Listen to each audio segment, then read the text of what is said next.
Okay, looks like it's getting ready to begin.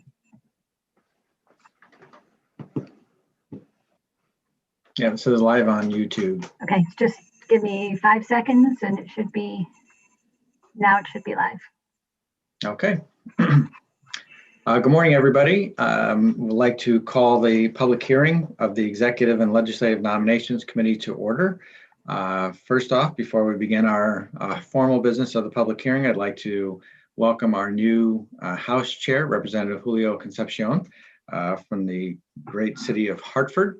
And Representative Concepcion, just want to introduce yourself real quick again, now that we're live on YouTube, and just give a shout out, I guess, to your district and anything else you think is pertinent. Sure thing. Thank you very much, Mr. Chairman. Again, Julio Concepcion. I represent here the 4th District in the city of Hartford, which is encompasses the majority of downtown Hartford and goes down into parts of the South End. Just wanted to again thank everyone for their warm welcome. I've received several emails and texts and phone calls over the last couple of days from committee members, and I really do appreciate it. As I mentioned before, I've taken the opportunity to look back at some of the committee hearings this past year, and again, overwhelmed by the graciousness and respect that each of you have shown. Again, not just each other, but every nominee that's come to the committee. So looking forward to continuing that tradition and working with each and every one of you. Great. Well, welcome, and we're glad you're here. We appreciate it, and look forward to working together to get the committee's business done. So we have a great committee of our committee leadership here of vice chairs and our ranking members as well, and our membership, of course, of the committee, and our staff all do a great job. So we welcome you to this committee of folks who we all really learn a lot too on these committee meetings and public hearings, and appreciate the work that everybody does to make sure everything runs smoothly. So thank you, sir. We appreciate it. We can begin now with item number 1, which is a House joint resolution. So just as a reminder, after the public hearings are done, that these are all joint resolutions, Senate and House, and that we'll need people to vote on all of these resolutions when we get into our committee meeting. So we now have a resolution confirming Shannon R. Tracy Bergquist of Colchester to be a member of the State Elections Enforcement Commission. Hello, Shannon. Nice to see you here. Welcome. Thank you. I'm glad that you're here. Can you just raise your right hand, please? Thank you. Do you promise, swear, or affirm, tell us the truth, the whole truth, and nothing but the truth? I do. Great, thank you. And you may begin with an opening statement, and then we'll follow up with some questions. Thank you. Good morning, Chairman Duff, Chairman Concepcion, and distinguished members of the Executive and Legislative Nominations Committee. I'm Shannon Bergquist, and it's an honor and privilege to be nominated as a member of the Connecticut State Elections Enforcement Commission by Speaker of the House, Matthew Ritter. I sincerely appreciate the opportunity to appear before you to tell you about myself, share my qualifications for the position, and convey my desire to serve on the commission. With respect to my education, I'm a graduate of Colby College, where I was a government major, as well as Northeastern University School of Law. I've been a member of the Connecticut Bar since 2003, and the United States District Court for the District of Connecticut since 2004.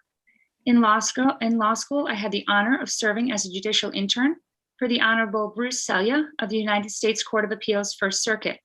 And upon graduating from law school, the privilege of serving as a law clerk for the Honorable Thomas Bishop of the Connecticut Appellate Court. I've also served as a staff attorney with the law enforcement unit of the State Elections Enforcement Commission. I joined the commission at a pivotal time, the outset of the Citizens Election Program and the implementation of comprehensive campaign finance and election administration reforms.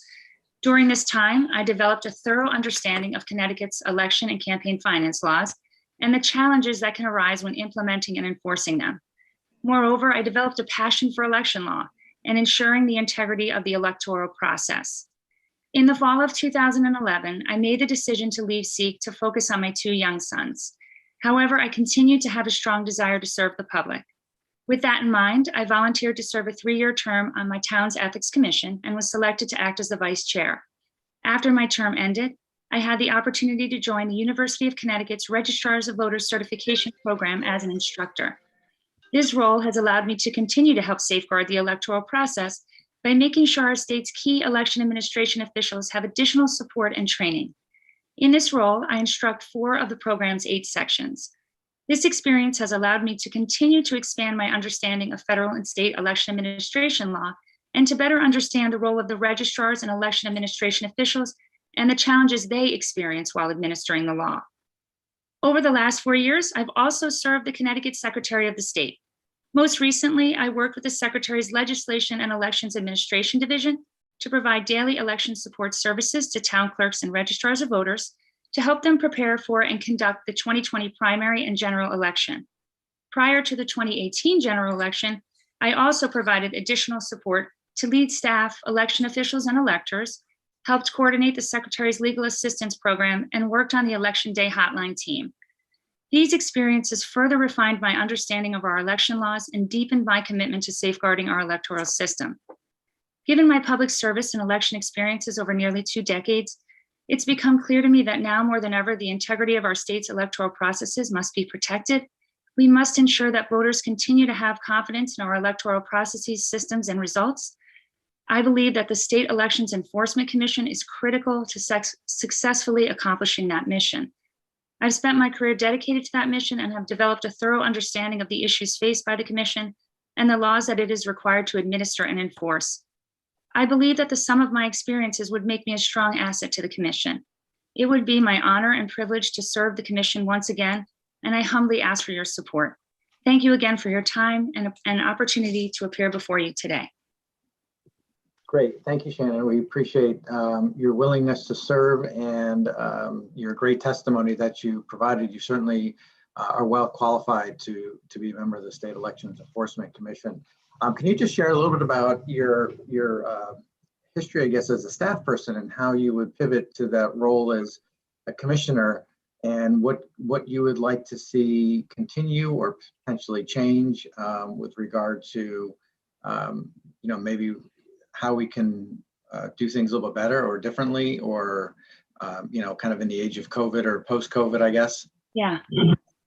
So when I was a staff member, I left about 10 years ago. And that was my first experience with election law. I had come out of being a law clerk. I went into private practice for a year. And then I wanted to do work that I felt was really meaningful and serve the public. So as a staff attorney in the law enforcement unit, I was completely green. And I was learning the system from the ground up. We had brand new election administration laws. We were beginning the citizens election program. So when I joined SEEK, there were 12, I think we had 12 to 14 people on the staff, and it grew to 52 while I was there.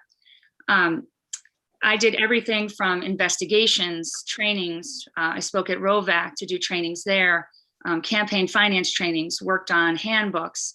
I got to do everything as an attorney, as a law enforcement attorney there.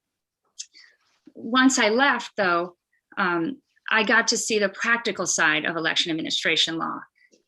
Starting out with working in the Yukon Registrar Voter Certification Program. For the last 5 years, I've been teaching the registrars and helping them get certified. And that has really helped to round out my experience as a staff attorney at SEEK, because at SEEK, I was looking at the law, I was looking at these elements of a statute and then applying them to election officials or candidates. But I didn't really have a thorough understanding of what the practical implications are and what people are really experiencing when trying to administer that law. So spending the last 5 years with the registrars, and prior to COVID, all our classes were in person, getting to talk to them on a regular basis and understand how they are administering the law and the challenges they face, I think really would help me be a more effective commissioner now.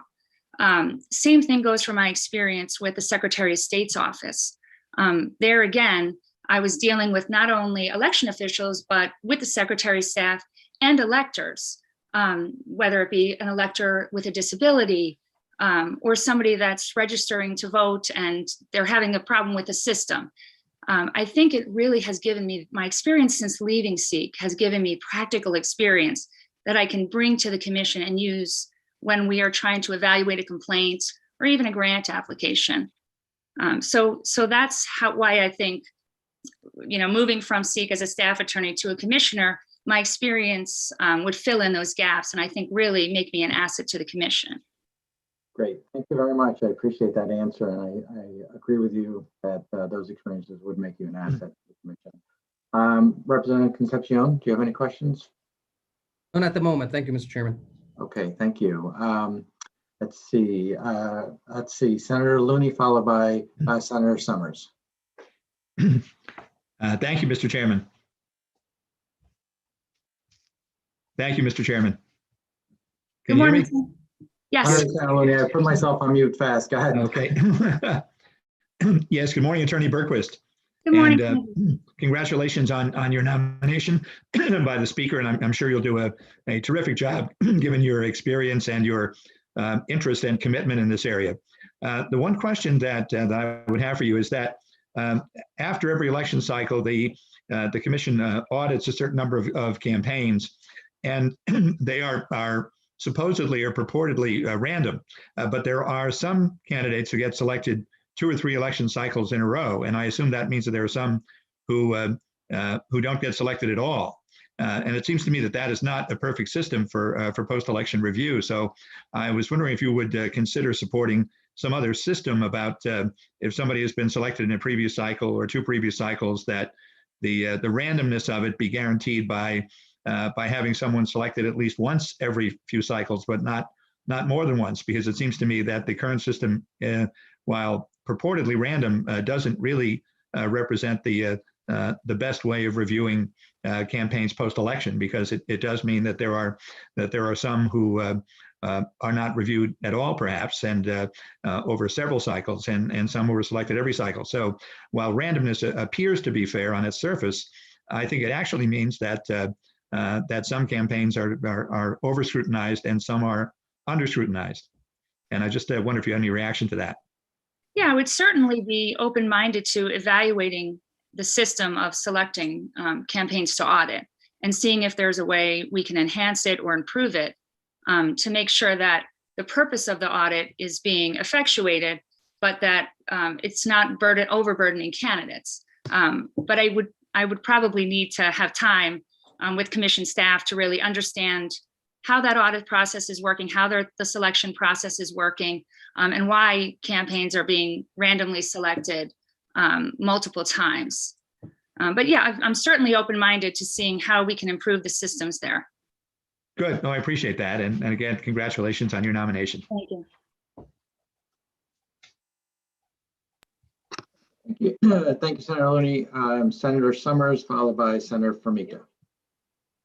Yes, good morning, Attorney Berquist. Thank you for being here and thank you for sharing your experience. My question has to do with complaints. First, I would like to say that I've always found the SEC Commission to be fair and balanced, and any questions that candidates have, they're willing to help, and I've always appreciated that. My question has to do with complaints for the state's election commission, and there are complaints that are filed during an election period that seem to take sometimes years for the committee to adjudicate or to even take up.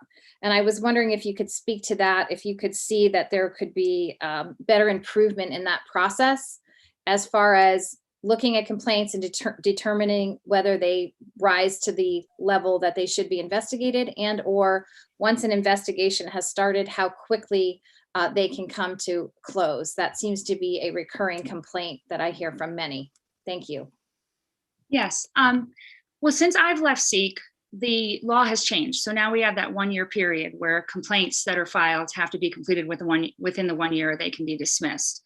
I definitely think that there is room, especially within the statutory authority of the commission, to look at the system of docketing complaints and see, and they may be doing this now, I'm not sure because I'm not there yet, but something that I would like to look into if I get there is there a way to create a docketing system that prioritizes certain complaints? So if complaints are coming in the way I understand it, the way they did it when I was there, if a complaint comes in and it doesn't allege any allegations that would rise to the level, even if you assume the facts are true, a level of a violation of election law, that would never get docketed. That's how it was when I was there. I believe that's still how it is.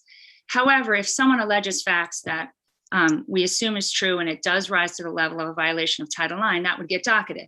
From there, though, I think there may be some room within the statutory authority to create a system where there's where we prioritize the types of cases that are coming in, so that those cases can get expedited and those matters can get resolved within that 1 year period to give the complainant and the respondent a resolution.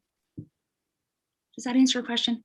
Yes, thank you for that. It appears that if you are a complainant or the person who has a complaint filed against you, it would be nice to get a resolution as quickly as possible. Especially, I like your idea of prioritizing the complaints because some are very small in comparison to others, and having them closed out as quickly as possible and adjudicated either way would be very helpful. So I appreciate your answer. Thank you very much. Thank you. Thank you, Senator Summers. Senator Formica, followed by Representative Kennedy. Good morning, Mr. Chair. Thank you so much. Good morning. Good morning, everyone. Good morning, Shannon. How are you this morning? Good morning. I'm good. Thank you. I too have a process question that I've been wrestling with over the last few years. And it seems that when a campaign files its form to get approved and they send in a check, the check generally has an overage because there are some contributions that are disqualified for one reason or another. The form was filled out incorrectly or whatever. So, you know, we have to raise 16,100. We send in 18,000 as an example. And there were many disqualified. The problem that I see is that those disqualifications then are left in a limbo area. The organization, SEC, keeps that money. Yeah. Yet they weren't credited toward the campaign account. I've asked a number of times, why aren't those disqualified contributions returned to the originator or to the contributor? If they're not going to be accepted, then they shouldn't be accepted. And either they can be returned through the campaign, who then would be mandated to return the contribution, or SEC can just, they have the address. If it's correct, they can just send the check back if they're not going to. I'm just wondering if you had any thoughts about that, or if you could share. I actually have thought about that. And while I would need to, again, learn more and want to talk to commission staff about it, I think just the disqualified contributions are tricky because I think, and generally it seems like it would be a simple idea. Hey, they're disqualified. Let's just return them to the contributor. Where I think it could get tricky though is, one, sometimes in my experience, those contributions that come in, they may not be a good faith overage. So I would imagine SEEK would want to have the opportunity to look into that, investigate that. Why is that? And if they found that there was some bad faith element to it, so maybe it's a straw man type of situation or something, they wouldn't want that money to be going back to the contributor, potentially. I'm just thinking now. I haven't. The other issue I'd want to consider and ask commission staff is, would it create a burden on treasurers if we're sending this money back to them now, and they're in the middle of a campaign and they're trying to manage their campaign and then also having this additional accounting responsibility coming in? I'm not sure. That's just something I'd like to consider. And then finally, does it put any burden on the fiscal unit at the SEEC while they're trying to roll these grants out and take care of all these applications coming in? But I understand your perspective and where you're coming from, and would love to have the conversation with commission staff about, is there a way we can find a medium or a balance, or what their perspective is on why they they're not returning those contributions. Well, thank you very much for that answer. And I would agree if there are things that are unscrupulous, that, that's one issue. But Yes. 99% of the time, I believe, it's just a post office box, or it says I'm working, yes, but doesn't say for whom, or whatever the situation is. And some of those are sent back to be correctable. But there's a large portion that are not, and they're kept as a budget enhancer, I think, for the organization. So I would love to have that conversation. I think we should have that conversation, and I appreciate the fact that you raised a couple of interesting conditions that I had not considered. But I also appreciate the fact that you're willing to have the conversation, which is more than I've received from anybody so far. So that's great. So thank you very much. Thank you, Mr. Chairman. Thank you, Senator. Representative Kennedy. Thank you, Chairman Duff, and welcome, Attorney Berquist. It's wonderful to have you here, and kind of follow along the same lines of Senator Formica. I was just wondering, and I know you're not in the position yet, if you found anything that came out of the 2020 election that needs to be addressed and moving forward, what would you do? I like the idea of your docking system that you mentioned, but can you tell me some more other ideas going forward from that? Where'd you go? One of the things that I think, and that's part of the reason why I would love to be a part of SEEK again, is I think that SEEK has the data that can speak to some of the issues that are coming up on the election administration side. I watched the public hearings on the House resolutions 58 and 59, I believe, and I was craving SEEK data when I was watching that. Just some information. I wanted to know how many complaints are coming in from 2020. Is anyone alleging voter fraud? What's SEEK's history of complaints and findings on this issue? So that's something that I really think that SEEK might be able to play a role in as far as education goes. And their website is wonderful. They put out a lot of great data and information. And that's something I'd love to have a conversation about. How do we utilize SEEK's information and their findings and what they found over the years to inform voters so that they can trust the process? If these issues aren't happening, let's let the voters know so that they can trust the process and have faith in it again. So that's a big thing for me coming out of the 2020 election, and something I'd love to bring to SEEK and have a conversation about. Thank you. I appreciate your candidness and your willingness to serve. I've always found SEEK to be very, very pleasant and easy to deal with. So I thank you very much. Thank you, Mr. Chairman. Thank you. Thank you so much. Mr. Chairman, Representative Concepcion. Thank you, Mr. Chair, and Attorney Berkowitz, congratulations on your nomination. Glad to see you here. Just a quick question. You had mentioned the roles of treasurers and making sure we don't overwhelm them. On a personal note, I've run for office 3 different times, had 3 different treasurers, because when I would call that last treasurer, they didn't want to come back with all the everything that had to go through prior to that. So in particular to obviously the citizen election program, do you think the reporting requirements for treasurers are overburdened? Do you think it's not enough? Do you think it's just right? So just a quick question, especially again, given the new CEP program. I don't. If we really want to have a clean elections program, I think that we have to have transparency. And I do appreciate the burden on the treasurers and how hard it is. I used to joke when I left SEEK that the one thing I would not be is a treasurer. No way, Jose, I'm not doing that. That and a registrar, I said, nope, I'll help them, but I'm not doing that. So I think it's necessary, honestly, to have a clean elections program, to have transparency in our state. And our state has a system that I'm really proud of. I think you have to have those disclosure provisions and those reporting provisions.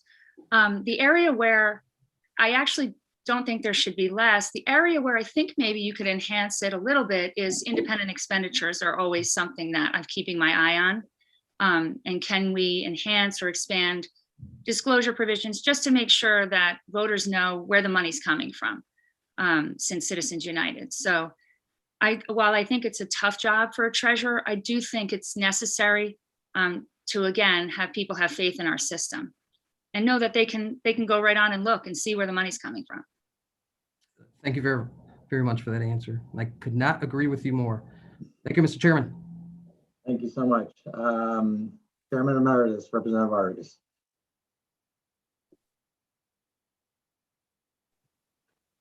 Can you hear me? We can hear you. Well, first of all, I want to congratulate the commissioner on her reappointment by Speaker of the House to the SEC. And I'm glad that you're willing to serve. And I can agree with your assessment that treasurers have a very tough job, especially considering that most of the statutes puts the blame on them squarely for anything that goes wrong, Yes. including all the fines, and et cetera, and pretty much leaves the candidate unscathed. So it's a tough job. The thing I wanted to excuse me a second, my phone is ringing here. I got to put it on mute. Your treasurer calling. Yeah, the treasurer probably agreeing with me, asking for a raise. The issue that just a comment on the issue that Senator Looney brought forth, which was the whole issue of the random audits of campaigns. For years, this was an issue with me. 2008, I was audited, 2010, 2012, 2014, 2016. So finally, I brought this up to the Government Administration Elections Committee, and they said, well, let's change it from random to weighted random, so that people who have already been audited have a less likelihood of being audited, and those that haven't been audited have a greater likelihood of being audited. And they changed it. And for the first time, 2018, 2020 were the first two campaigns that I wasn't selected for an audit. So, but the reason they wanted weighted rather than simply auditing or not auditing it was that they still wanted the possibility, even if it was a slimmer possibility of an audit, just to keep everybody honest. The other, there's a lot of other issues, but one that I want to ask you is, having served on the SEC, one of the complaints I was always getting, and I've become very, active with the SEC, being there all the time. They were actually one of the agencies that was in my subcommittee in appropriations when I was chair of this subcommittee, was the issue of funding, and the fact that they felt that their funding had been cut continuously, cycle after cycle, and that they had less staff and more responsibilities. So do you have any thoughts on that? Yeah, I mean, I think it's important that SEEK has the appropriate funding in order to remain viable. Especially when we're talking about complaints and wanting them to get resolved quickly. When I was there, I think there were 5 of us working all of the complaints. We had over 200. And at the time, we had 1 investigator working with the enforcement unit. When you're carrying 30 complaints yourself, and you're trying to resolve them quickly and go out and do the investigations with your investigator, it gets really hard. So if you don't have the appropriate funding to be able to support your staff with it, or even make sure that you're fully staffed, I think it affects their core functions. So I do think it's important that they have the funding to keep, one, the program, the CEP and the CEF, the Citizens Election Fund, fully viable, but also just to allow them to do their core functions so that they can meet their mission of ensuring the integrity of the electoral process.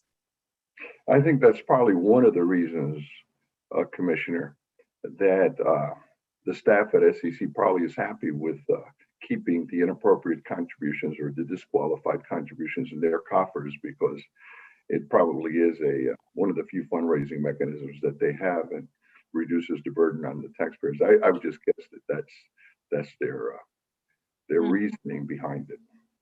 Yeah, I would understand that. And again, that's something that I would love to have the conversation with the staff about, that, to understand that more.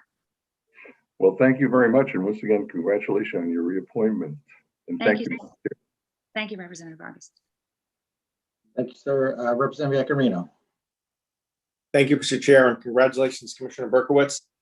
I think your agency, the CEP and CEF, are amazing. I think it's great to have clean elections.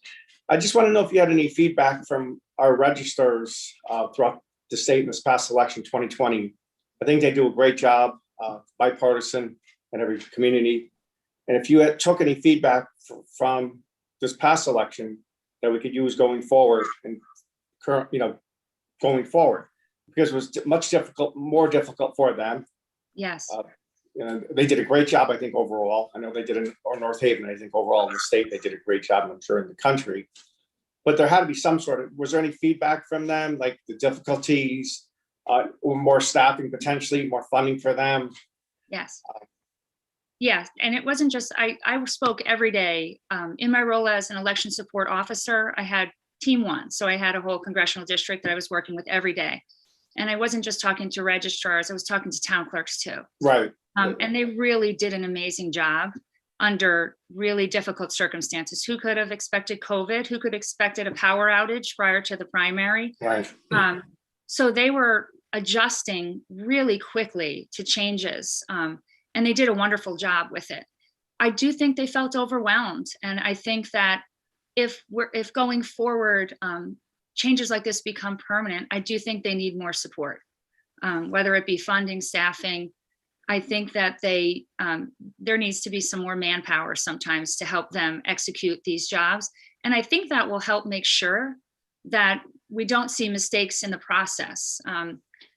The one thing I've learned with town clerks and registrars and doing this now for so long is that sometimes mistakes happen because people are busy and they're overwhelmed. And if they're fully supported, trained, supported, have the funding, have the staffing, you're going to minimize that. And again, that's going to create faith in our system, and people are going to believe that the system works. So that's kind of the feedback I got. They were just, overall, they put their heads down and just did their job. They wanted just legal advice or advice on how do we do X, Y, and Z, or what are we supposed to do with this? But that's the feeling I got, was they could use more support moving forward if changes are going to be permanent, or if there are going to be any changes in the future, or even now. Right.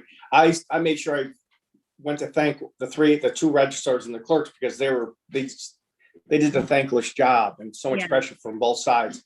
One thing I did suggest on the floor of the House last summer, when we had emergency preparation for the absentee balloting, which was fine, that they did get more support and more help financially, the towns. And I think they did get a little of it, a small amount of it rather. Yeah. Going forward, we're gonna have a bill with no excuse absentee, and hopefully that, we will work it out and it's beneficial for everybody. I think they're gonna need a little more help, and hopefully your agency can maybe help them, either training or staffing, funding for staffing. Yeah, I think, I don't know how much of a role SEEK plays in that. I definitely think the secretary's office. The secretary, yeah. Yeah, plays a huge role in that. And I think it's important to have the Town Clerks Association and the Registrars Association involved in those conversations.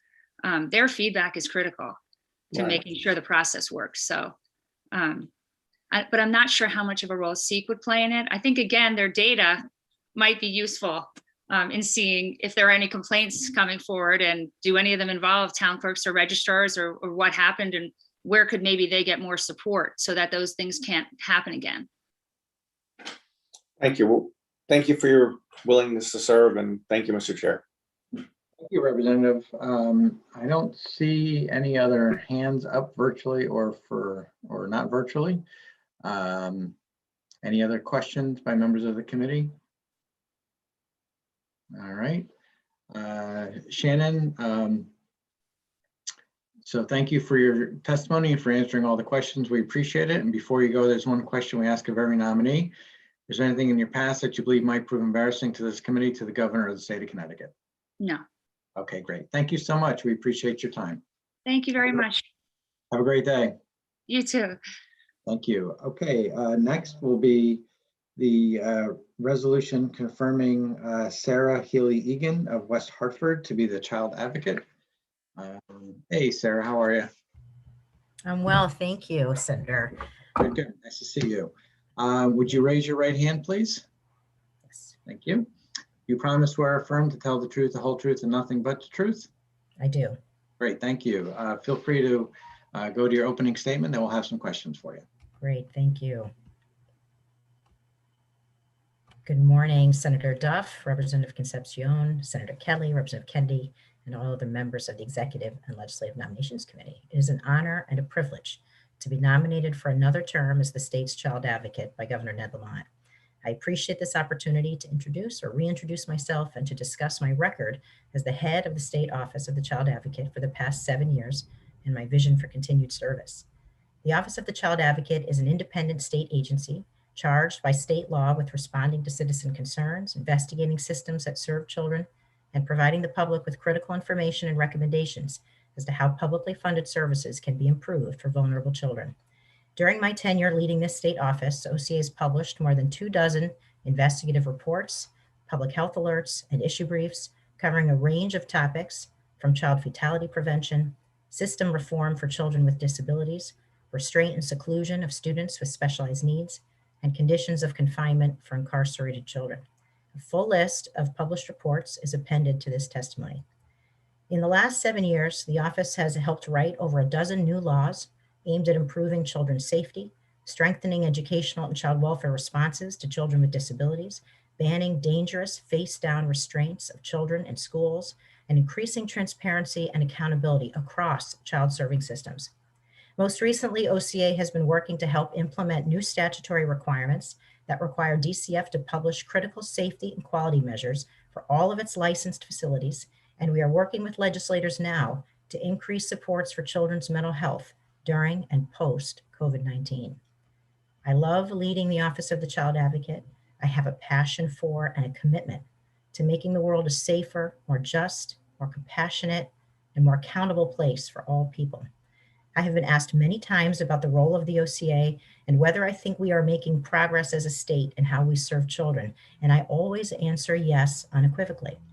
It wasn't that long ago that Connecticut, like other states, warehoused people with intellectual and other developmental disabilities in institutions, or that children who didn't have safety in their homes wound up in orphanages for years on end, or children with disabilities, if they went to school at all, were relegated to segregated classrooms exclusively, sometimes in the basements of our schools. But appreciating that so much progress has been made, we must also proclaim that we have more work to do. During my time as the state's child advocate, the following are some of the concerns I have worked on: the practice of locking children with disabilities in seclusion rooms without access to appropriate services and supports, suicidal youth in custody who are handcuffed or pepper sprayed with chemical agent, children with developmental disabilities whose inability to voice fear about abuse and neglect to authorities meant they were at risk of not being heard and helped, and DCF's need to continue to improve safety planning for abused and neglected infants and toddlers. With all of these matters and others, the OCA investigates and reports, bringing concerns to the attention of state and local officials for review and problem solving, and ultimately bringing the information and recommendations for reform to the attention of this legislature and the public. Over the past year, our communities and our families have been challenged in unprecedented ways due to the continuing crisis of COVID-19. And OCA has been working daily with families, community agencies, advocacy partners, and state agencies to help children access the services and help that they need, though urgent concerns and unmet needs remain. We have an opportunity now to look clearly at the needs of our children and most vulnerable citizens and ensure we are rebuilding in ways that leave no child behind. And that creates a foundation of health, housing, and hope for all families, regardless of race, ethnicity, gender, or disability. Like many people here, I have not come to this work by accident. My path to becoming a child advocate started when I was just a kid, sometimes scared and alone. Like many children I have advocated for over the years, my personal journey was fraught with some painful experiences. Because I grew up with loved ones who were challenged by acute mental illness, I saw with young eyes what institutions looked like. And I have many images frozen in my mind forever. Cinder block rooms for families to visit in, an elderly woman slumped in the hallway of a psychiatric hospital, my family member lying on a mat on the floor, and my witnessing a young woman in distress pushed and locked into an isolation room while she screamed and cried for help. As a younger person, I left these encounters feeling powerless. I wished I was someone who had the ability and the knowledge to help, to say or do something. I grew up with profound admiration for my mother and my aunt, both fierce and loving, who I knew to be compassionate and tireless advocates for civil rights. My mother testified here in the Public Health Committee only a short while before she died, advocating for the rights of institutionalized people at Connecticut Valley Hospital during the Whiting forensic hearings. Today, I am blessed to be of service. Thanks to Governor Malloy and now Governor Lamont and this legislature, I can work for change. Today, I am a lawyer, a state's child advocate, a wife, and a mother to 3 beautiful young children, one of whom is developmentally disabled and dependent on the very systems I now work to improve. As I watch my family grow, I know firsthand the progress we have made for vulnerable children and the miles still left to go before I can sleep. I go to bed at night grateful for all the blessings in my home and my work, but still with a shadow of anxiety telling me how much work remains. The OCA and I, as the child advocate, are role players in a march towards a world that truly values the inherent worth and dignity of all people. I am so grateful to work with dedicated and compassionate staff members, as well as colleagues and advocates throughout the state. Leading the Office of the Child Advocate has been the privilege of my adult working life. I am deeply humbled by the opportunity to continue this important work, and I respectfully ask for your consideration of my reappointment. Thank you. Thank you, Sarah. We appreciate it, and thank you for the work that you do since your first appointment as child advocate. It is very much appreciated. I just have a couple of quick questions for you, though I'm sure in your role as child advocate, we could spend hours talking to you about what we all see as needs for children in our state. Based on what you've seen over the last year with COVID and the cracks in the system and how they've been exposed, can you talk a little bit about kind of how that may have either changed a little bit of the Office of Child Advocate, or what do you how's that kind of moving? How's that redirecting maybe resources or what you're seeing, or maybe new goals that you have? I mean, it's a big change for everybody, and for your office, it's probably front and center. And thank you, Senator Duff. That's a great question. It has really changed a lot of the work that we do. The essential functions of the office are laid out in statute, so we have to meet those. That is child fatality review and prevention and reporting, investigating conditions of confinement for incarcerated children, and responding to complaints. Those are the essential functions of the office. During COVID, we have had to, while maintaining those essential functions, redirect as much as we possibly can to helping families who are calling the office whose children weren't in school or couldn't access essential services. And we worked a lot more, pivoted a lot more to working with as many partners across the state who are helping families and children in need to see, just to roll up our sleeves and see how we can make sure that children are able to access the most essential services during this pandemic. It was really, it has been at times really scary. I mean, overnight, the state child welfare system was unable to visit with many, many children that, that folks are calling about. Overnight schools were shut down.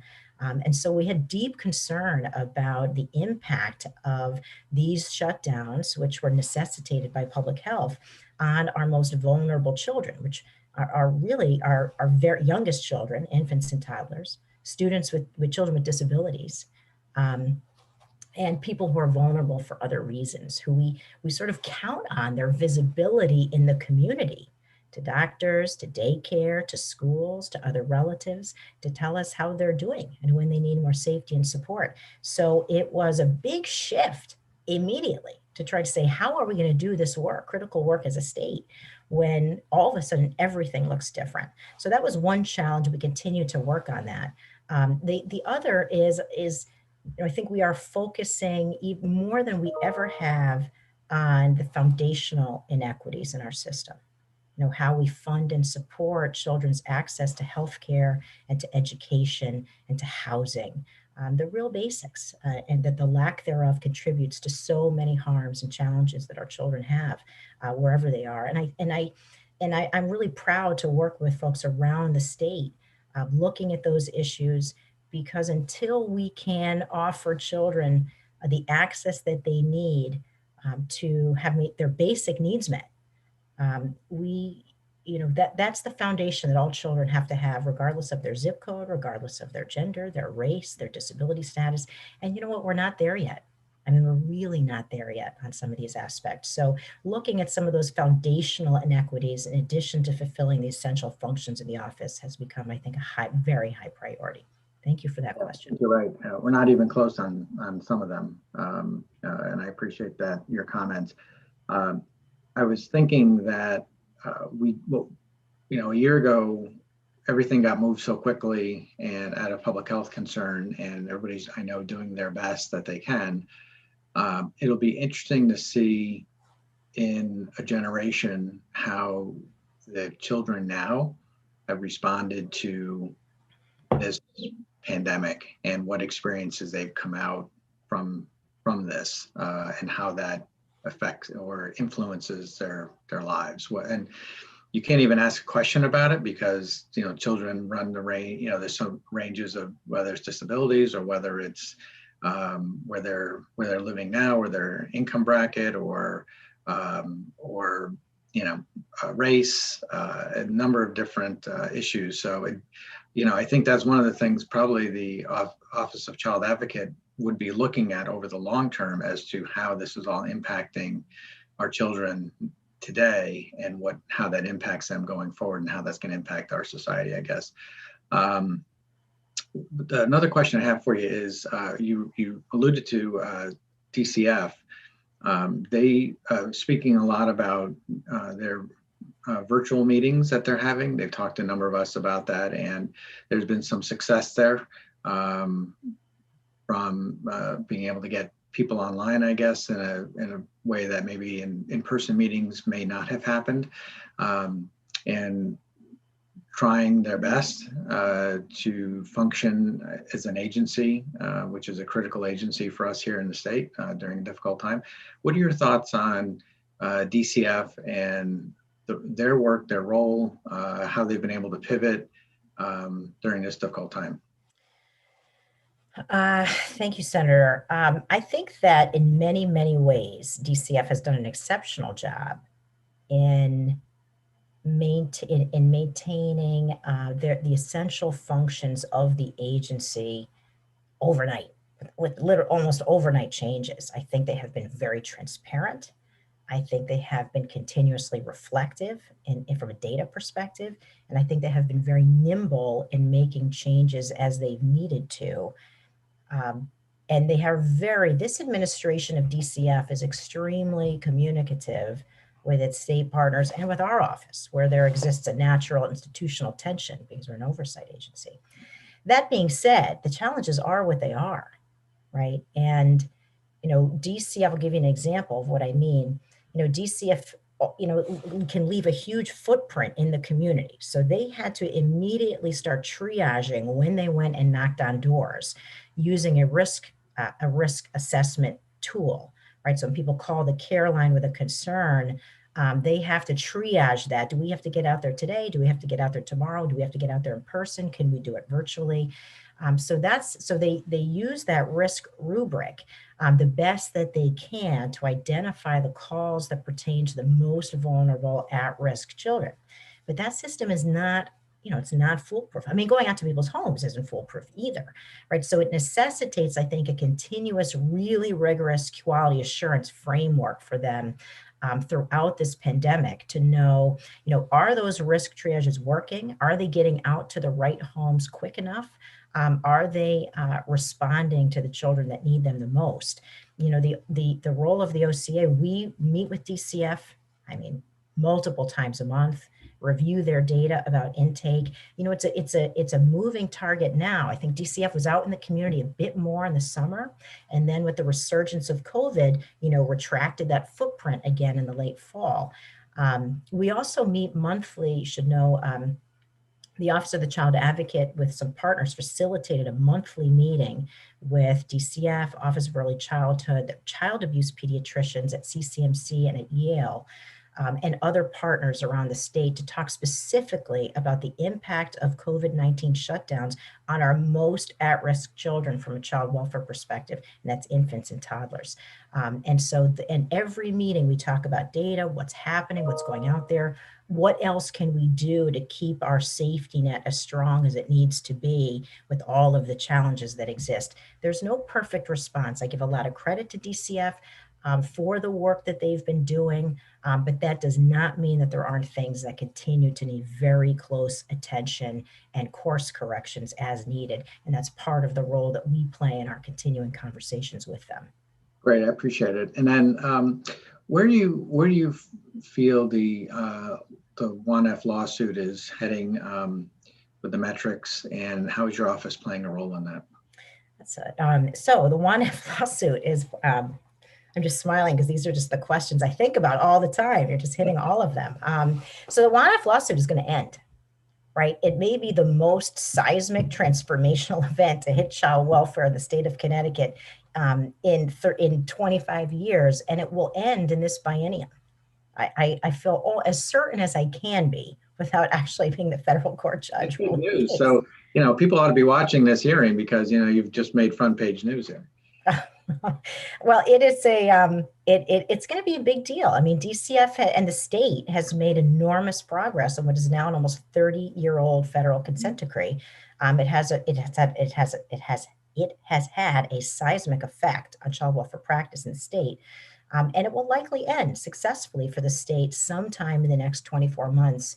And I would bet sooner rather than later. And I think that's a great credit to the work that many people have done around the state, but it does bring new opportunity and challenges. Meaning, for example, the state has relied in part on the work of the federal court monitor's office and this set of outcome measures and the process for reviewing those measures and the public reporting rubric that has existed for so long now. And that's going to go away. And, so as is the money that supports the work of the federal court monitor, which I think it's somewhere around $1 million a year, that is paid for out of state dollars. So there's an opportunity to anticipate that closure and the end of the case and redirect some of those dollars into rigorous outward facing quality assurance by the state agency, right? Because we definitely, I mean, DCF has done a lot of good work in recent years, and we definitely, no one wants to see any slippage on those outcome measures. So what are the things that we need to do to ensure we don't have slippage? I think a couple of things. One is maintaining the workload that DCF currently has. The social worker workload is going to be really, really important to pay attention to. Two is making sure we have a really strong quality assurance rubric. And three, making sure that information is public and transparent and able to be monitored. The last thing I would say to that, Senator Duff, is I think there's an opportunity for the state to think about what the outcome measures have sort of ruled DCF performance for so long. And I think without that, there's an opportunity to say, what is it that we want out of our child welfare system? What does success look like for the child welfare agency? What are the outcome measures that we as policymakers and the public think are the most important? And how do we hold ourselves collectively responsible to achieving those outcomes? We have some of that framework that exists on the Medicaid side with the MAPOC. We have several bodies on criminal justice. Don't really have that type of a rubric for our child welfare system. And there may be an opportunity to create one going forward. I do think we probably will want that and need that so that there's certain standing items that from administration to administration that we want, expect, and are supporting our child welfare agency to achieve. Great. Thank you very much. And how many staff you have, Sarah? 7 full-time staff, including myself. Great. Thank you. Thank you very much. Let's see, Representative Concepcion, do you have any questions yet, or are you all set? Just quickly, and thank you, Mr. Chair, and Ms. Egan, thank you for being here. Congratulations on your nomination. Thank you for all the work that you and your office do, especially after this year. And thank you for both your written and oral testimony. It's one of the most impactful testimonies that I've read in the last couple of years that I've been here. So thank you very much for that. My questions centered around COVID-related mental health, especially obviously for children. I have CCMC here in my district, and I've had extensive conversations with both the administration and physicians on how impactful this year has been for children. You touched on it a little bit, but just curious, what's the office's relationship with institutions like CCMC, and how do you work together to ensure the health and safety of our children? Well, thank you for that, Representative. So this is the topic of the day. I mean, there probably isn't any topic I'm talking about more and working on more than what you just raised, which is the crisis in children's mental health that COVID-19 has created. I mean, it is alarming and it is astonishing, and we really need all hands on deck. And I just going back and forth with CCMC and their folks last night, asking for them for their most recent emergency room data, some of which I can share with you, which is that we're meeting, OCA has been meeting with state agency partners, advocacy partners, providers. We are certainly hear from families. We certainly hear from families. I don't think a week goes by that we're not hearing from a family whose child has been in the ED and not gotten help that they needed. Not because of the ED. The ED is not a treatment facility, but because they're getting discharged without access to the treatment that they need. So our numbers in the state right now are high. I have some of the Medicaid data just from the last couple of weeks, which does not include all the children that are covered by commercial insurance or other plans.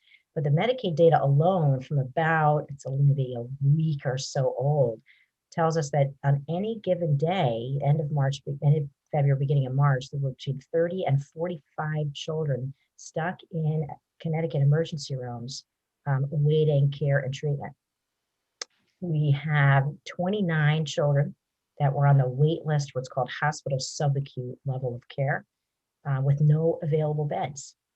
We have children waiting for inpatient, adolescent, and psychiatric beds that can't access them in a timely manner. And from our colleagues at CCMC, and I'm sure Representative, you've heard this as well, they moved to universal suicide screening about, I'm going to get the date wrong, but somewhere late 2018, early 2019.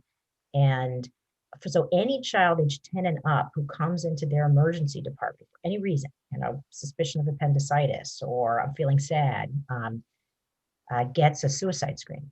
And the percentage of children that have screened positive on those screens has climbed. Hi, Maura. How you doing? Sorry. I'm hanging in there. How are you?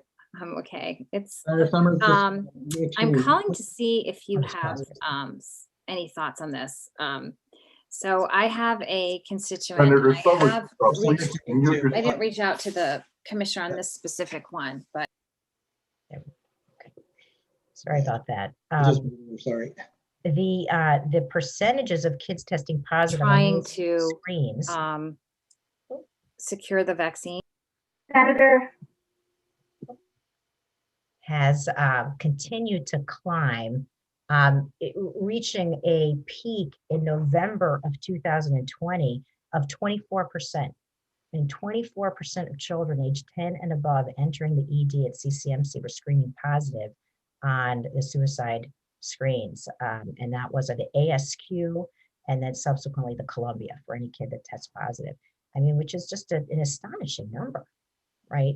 And so I think there are lots of implications for what we could and should be doing. Part of what I've been doing in my role as child advocate is working as fast as I can with partners like CCMC and others to develop a series of sort of urgent recommendations about what we can do to address this surge of mental health crisis, which a lot of experts think is actually going to get worse before it gets better.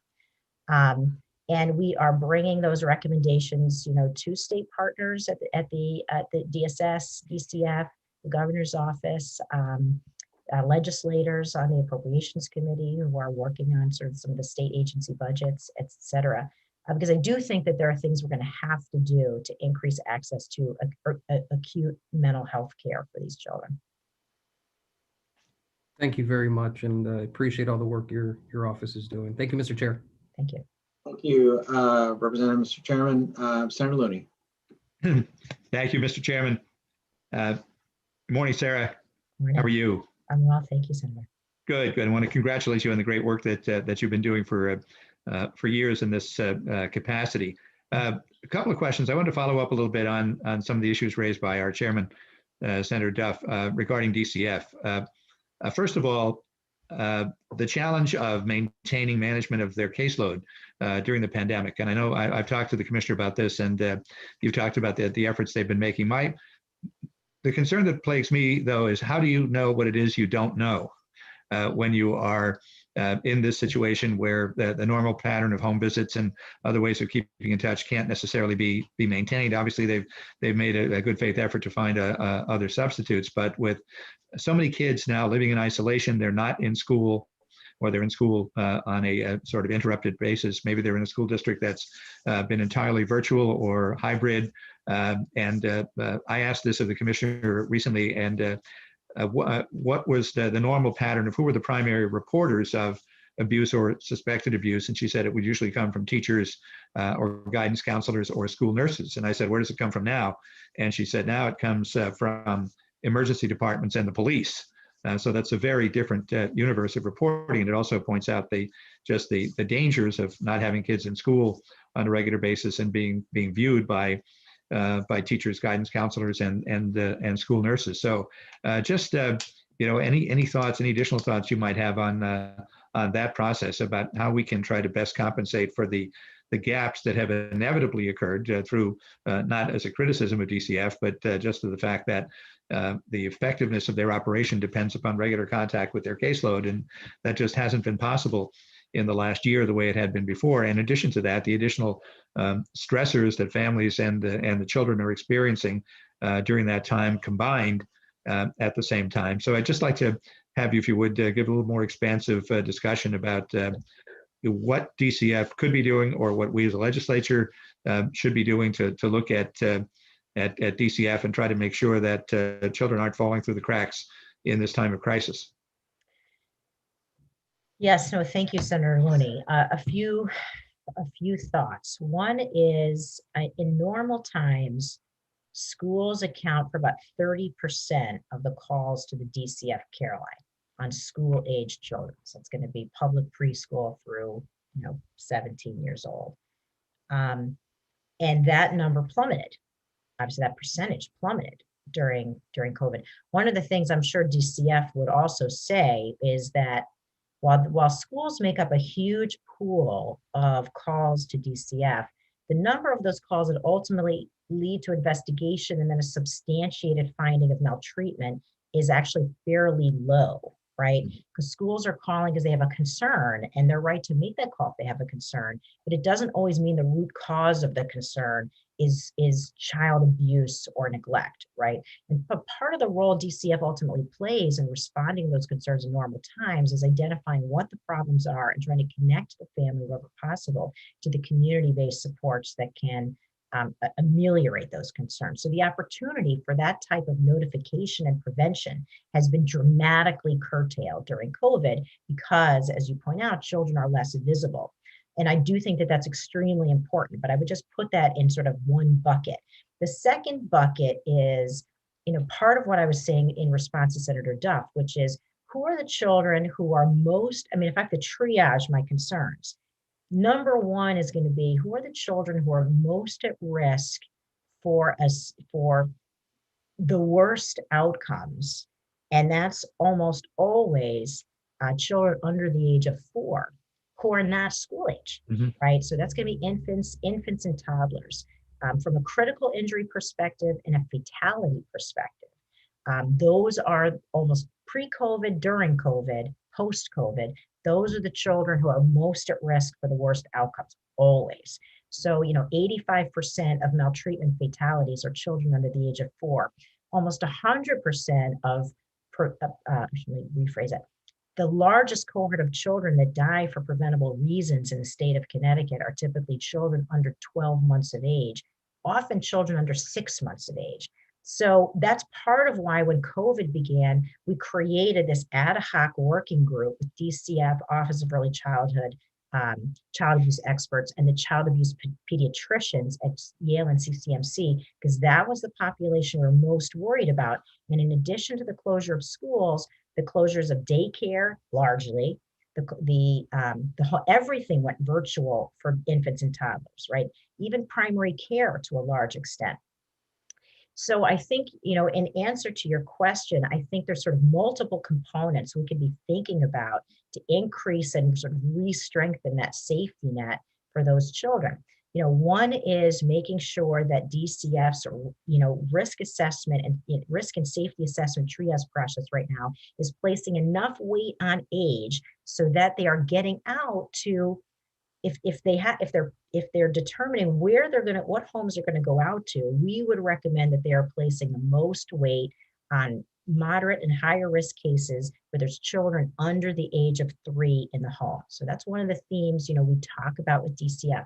How are they and the partners that they work with, managing risk for our youngest children? And so, so that's one focal area. 2 is constantly talking with DCF and others about the critical incident data, who's coming to their attention, how do we both prevent and respond to the needs of infants. 3 is, and this is where I think it's not just DCF, right? It's how do we get back to more engagement and in-person service delivery for these very young children, right? And so a couple of things that I think have happened lately that are really important is prioritizing vaccinations for child care providers has happened. So that's one thing that I think opens up more child care opportunities and increases the visibility of infants and toddlers. 2 is reconnecting families with in-person home visiting is going to be really important. That's a key prevention service for new parents. Re-engaging infants and toddlers with primary care it's going to be extremely important. So, I mean, I know I'm a little bit all over the place in response to your question, which is extremely important. But other than sort of getting children to be more visible and making sure that DCF is continuously, rigorously evaluating its risk tools to ensure that they're getting to as many infants as they can, there's no sort of panacea for the challenges that you've identified. Right. And do you happen to know whether or not there was any DCF involvement in this with the family, the terrible case of recently of the mother who allegedly strangled her 4-year-old son? You know if there was any prior DCF contact there? So that is a case that is a tragedy, of course, that just happened. And so our office has just begun a review there. And we will be looking very closely at any state agency involvement that has occurred. I can say that the family had not had a recent open case with DCF that I can share with you. Okay. And just one other question. When you mentioned the WAN-F oversight and confidence that it might end in this biennium, would like to ask you about why you're confident that that's likely to happen, because there were a couple of times in the past where we appear to be close. There was the incident a few years ago where the prior DCF commissioner had negotiated an agreement, but it sort of fell apart, if you recall, at the time when then Attorney General Jepsen said his office really couldn't vouch for the particulars of it because they had not been involved in the negotiation of it. It had been done through DCF directly and their own counsel and by the commissioner, but without the AG's imprimatur. And then once the legislature heard that, they weren't going to accept anything that was not endorsed by the Attorney General. So that sort of fell apart. So if you could tell me why you think now we're actually getting close to the finish line on resolving this. Yes, thank you, Senator. And I hope I wasn't overconfident or speaking out of turn, but I thought it was a fair question. I wanted to give you my best answer.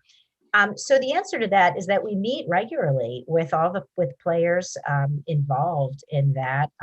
We meet. My office. I meet regularly with Ray Mancuso, the federal court monitor, and others, and talk about the progress towards the outcome measures just from a data perspective. They're very close. And so the feedback has been that the feedback from the players close to the lawsuit has been that they think the state will achieve compliance soon.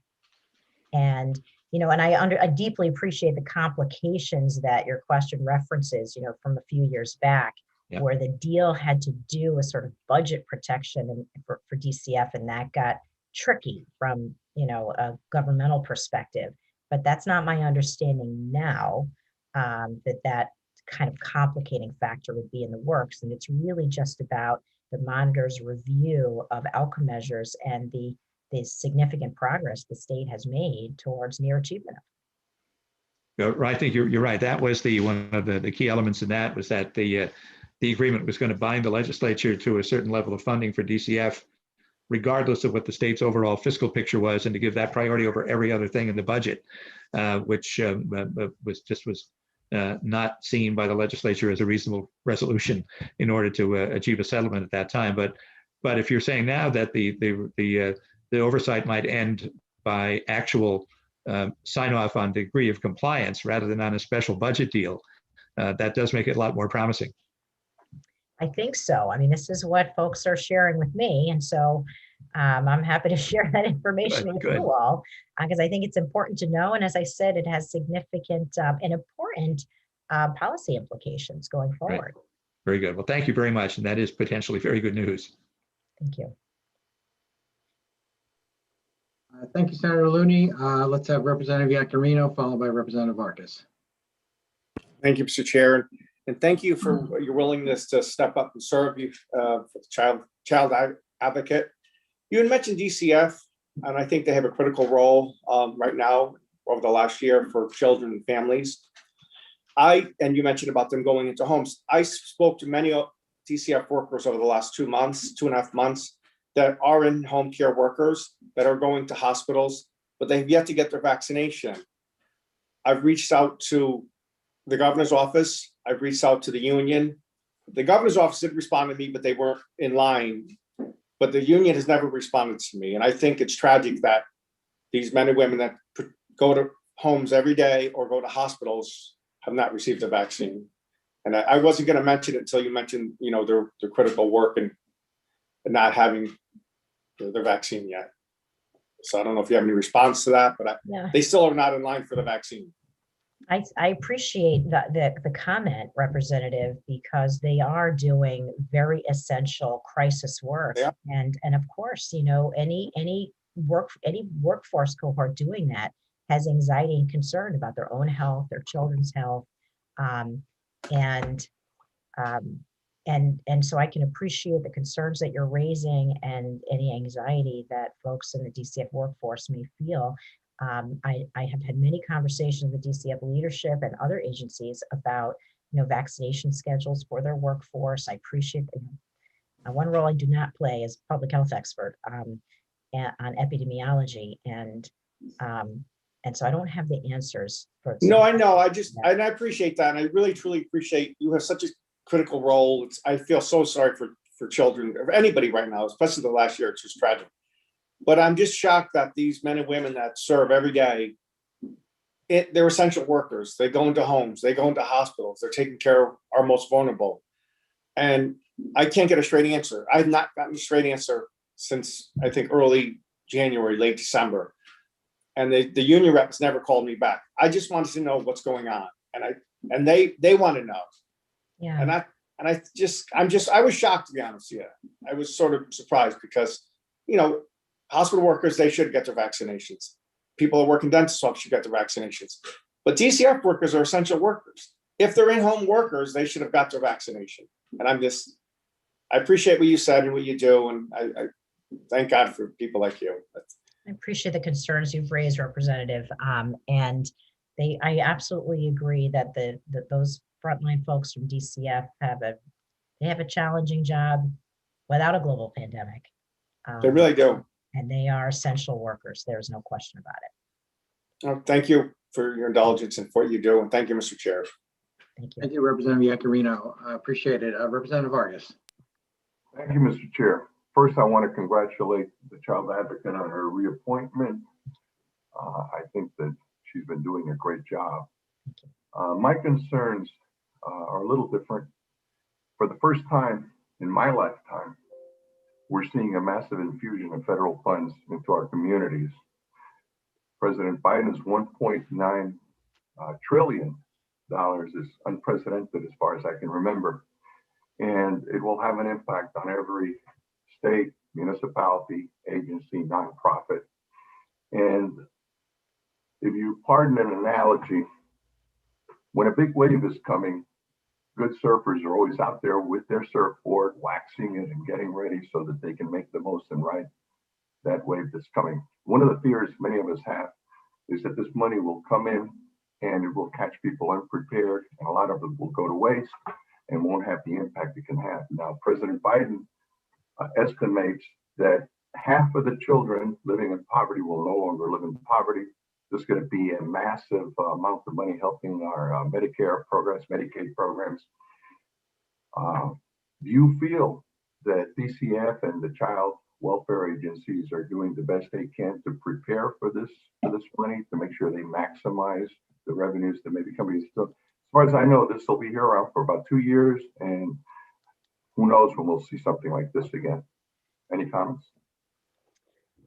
Yes, Representative Vargas, thank you. This is exactly what I was thinking about this morning with and reading about with my morning coffee, right? This, and I was looking up, just reading all the state articles about the money, and thinking about the exact same things that you're raising, which is tremendous opportunity, complicated to figure out how to use the dollars the best way. I was actually thinking about it a lot in the context of our schools this morning, and also about the money to sort of reduce child poverty, right? And the money is an amazing opportunity. I don't know, without a sustainability to some of it, I don't know that it's transformational, right? Because I'm just raising exactly what I was thinking about this morning and lately, because some of the benefits, as you talked about, are time limited. And so what happens, so you're looking at these huge infusions of dollars to, I think, hundreds of millions of dollars to some of our school systems, but it has to be used, right? Right away. And so, there's huge implications for workforce development, the kinds of supports. And I think, a great opportunity to do short and medium term improvements to help children's mental health, to help with engagement during and sort of immediately following the global pandemic. So lots of very concrete things that I think can and should be done with the money. I think so there's two big question marks in my view. One is, how quickly can our local and state agencies be prepared to use the money as efficiently and effectively as possible? And then the second big question is, what happens next? What happens in 2023 and 2024? And if paraprofessionals and social workers are hired in our school system with some of that money, how do we sustain it? And then we say, wow, this is working great. This is great. Kids have people to talk to, the teachers have crisis support. Then what?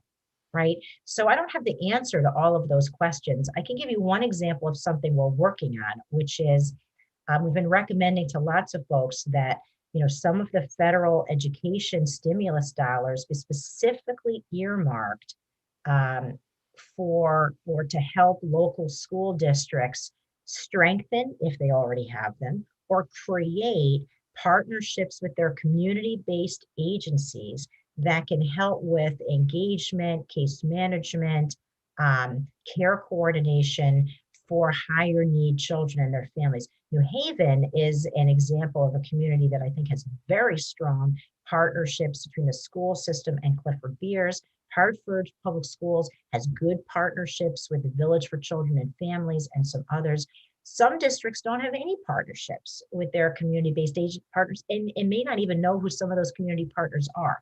So I think over the next year that there's a big opportunity to change that and help districts, identify those partners, make those connections, and support those partnerships. While the SDE, I would hope, in partnership and in consultation with DSS, DCF, and the community provider agencies, giving blueprints to school districts about sustainability, i.e., how to use Medicaid and other healthcare dollars and maybe state grant dollars over time to sustain partnerships that are cost effective and beneficial to children. So that's sort of one example of where I think we can use the infusion of federal dollars to do some of the work that we know has been effective in pockets in Connecticut, scale it up while simultaneously creating a sustainability plan for when the federal money goes away.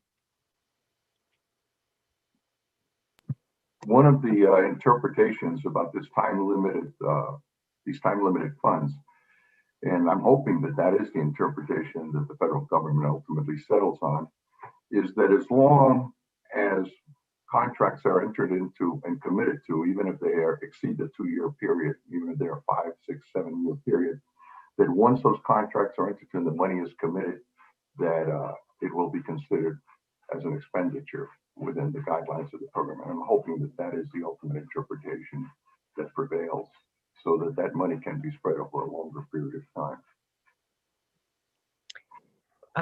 Yeah, I hear that, and I agree with that. And but I agree with you that there remains some question marks. And I think on the most urgent level, we have to be ready to use the money right now, right, in the most effective ways.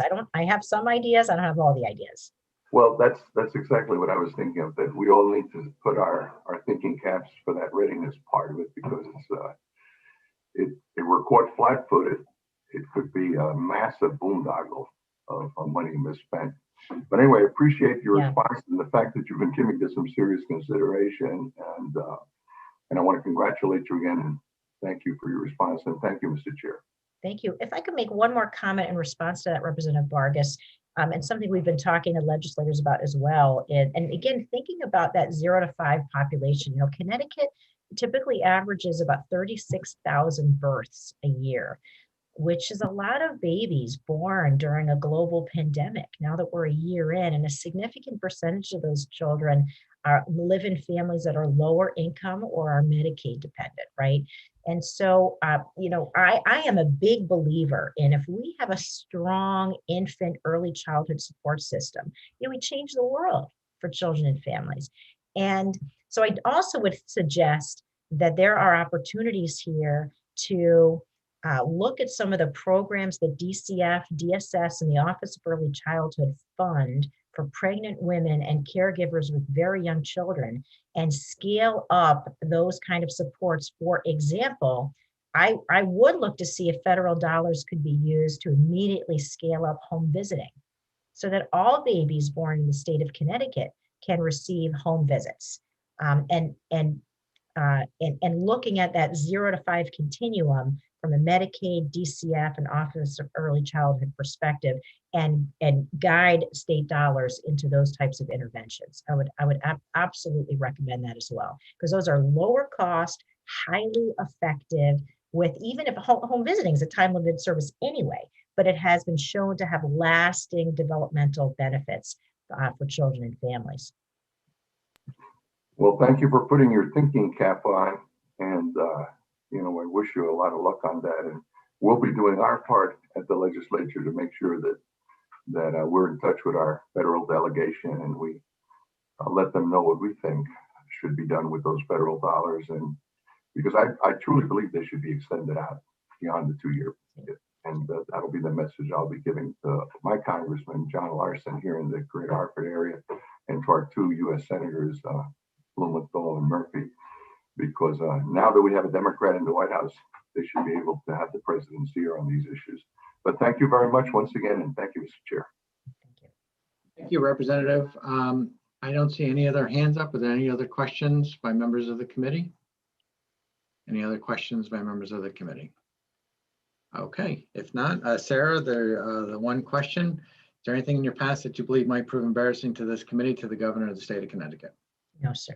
All right, thank you very much. Have a great day. Thank you for your time. Okay, next we have a Senate resolution, joint resolution confirming Andrea B. Dennis Levine of Simsbury to be a member of the Board of Directors for the University of Connecticut. Did I pronounce your name correctly?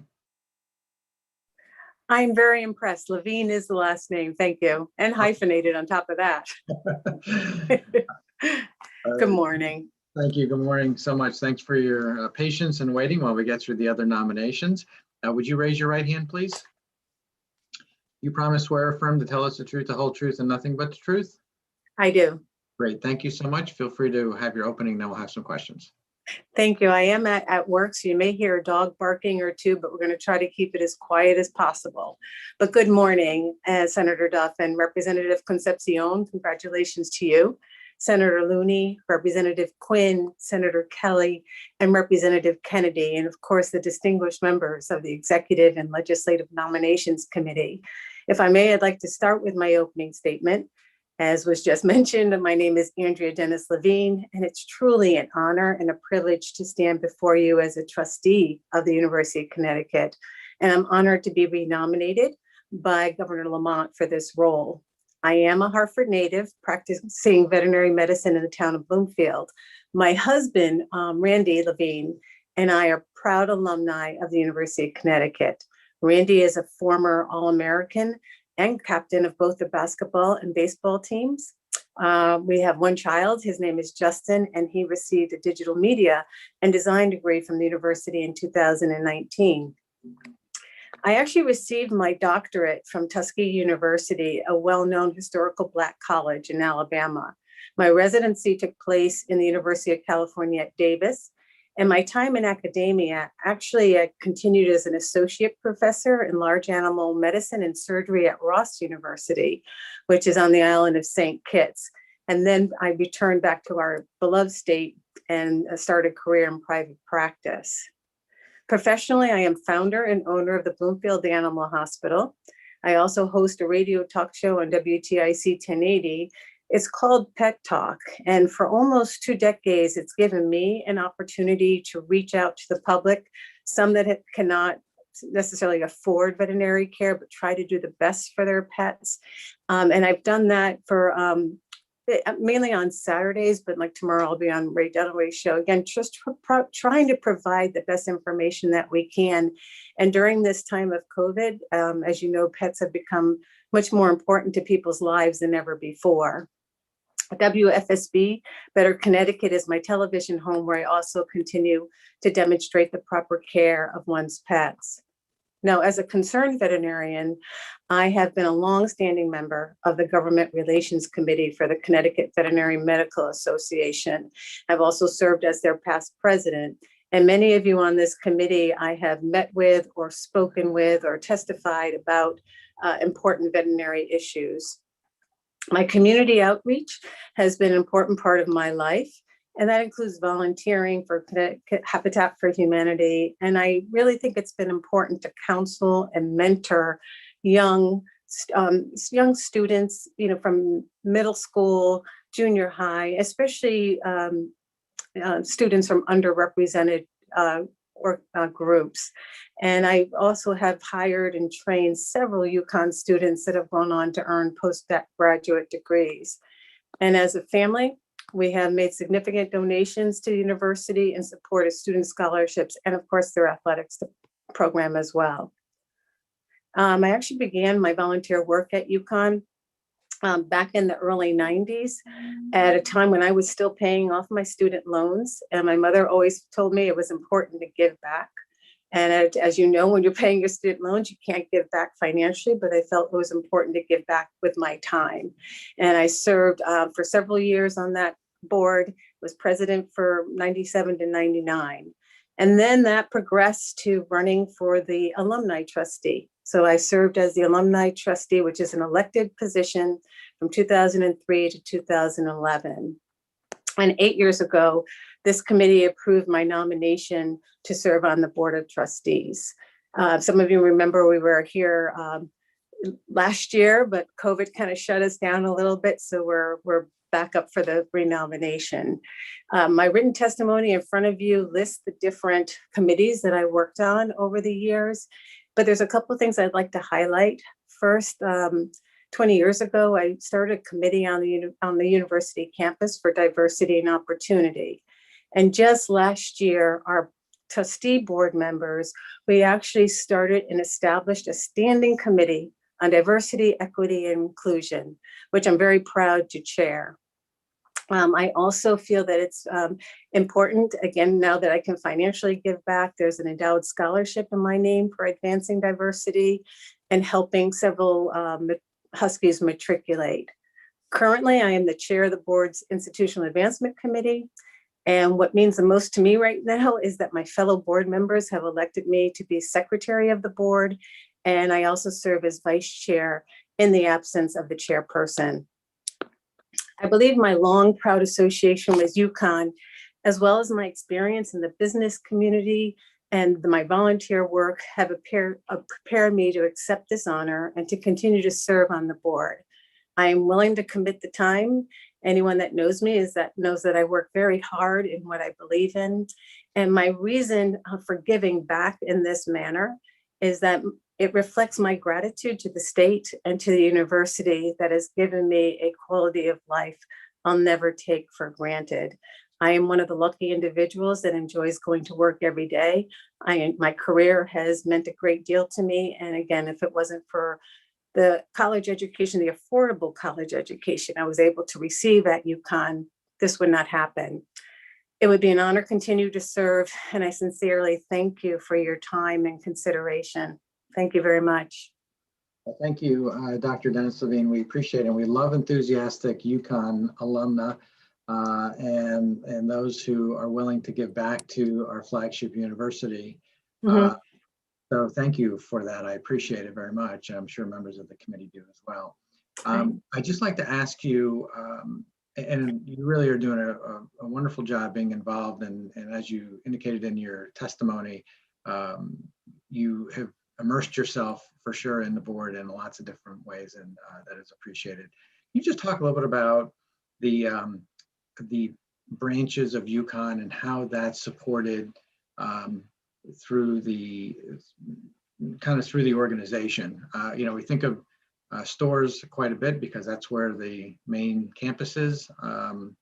And though I believe Stanford is probably the fastest growing piece of UConn right now, but there's other components to UConn as well. And just kind of explain how that's all fitting together to kind of create an institution that is so well known around the country. Well, as the Board of Trustees, ever since I've been a part of this this board, our branches, our other campuses around the state continue to be very important. I think I've seen some of you when we opened up the groundbreaking for the Hartford campus.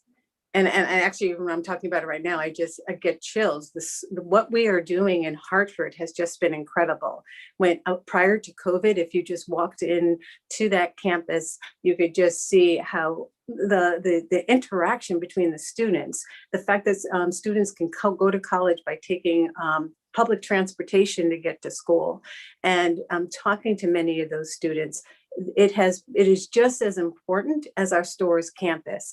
And we have talked, as I mentioned, I did serve as chair of academic affairs. And we always made sure that when we were talking about stores and some of the changes and some of the additions to the stores campus, what were we also doing on the Hartford campus, Avery Point campus, et cetera. Now, I was in a situation too where and I remember going to visit the campus of Torrington, and as many of you know, that was a very painful decision when we had to actually close that campus.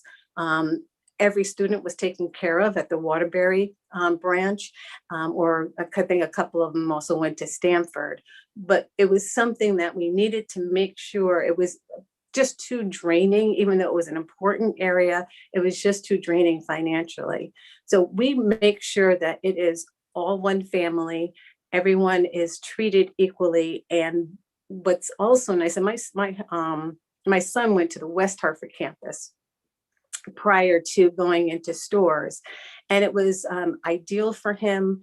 Wasn't one of these individuals that wasn't quite ready to be on campus in stores, but yet it was just a nice feeder system, and he excelled tremendously at in the digital department.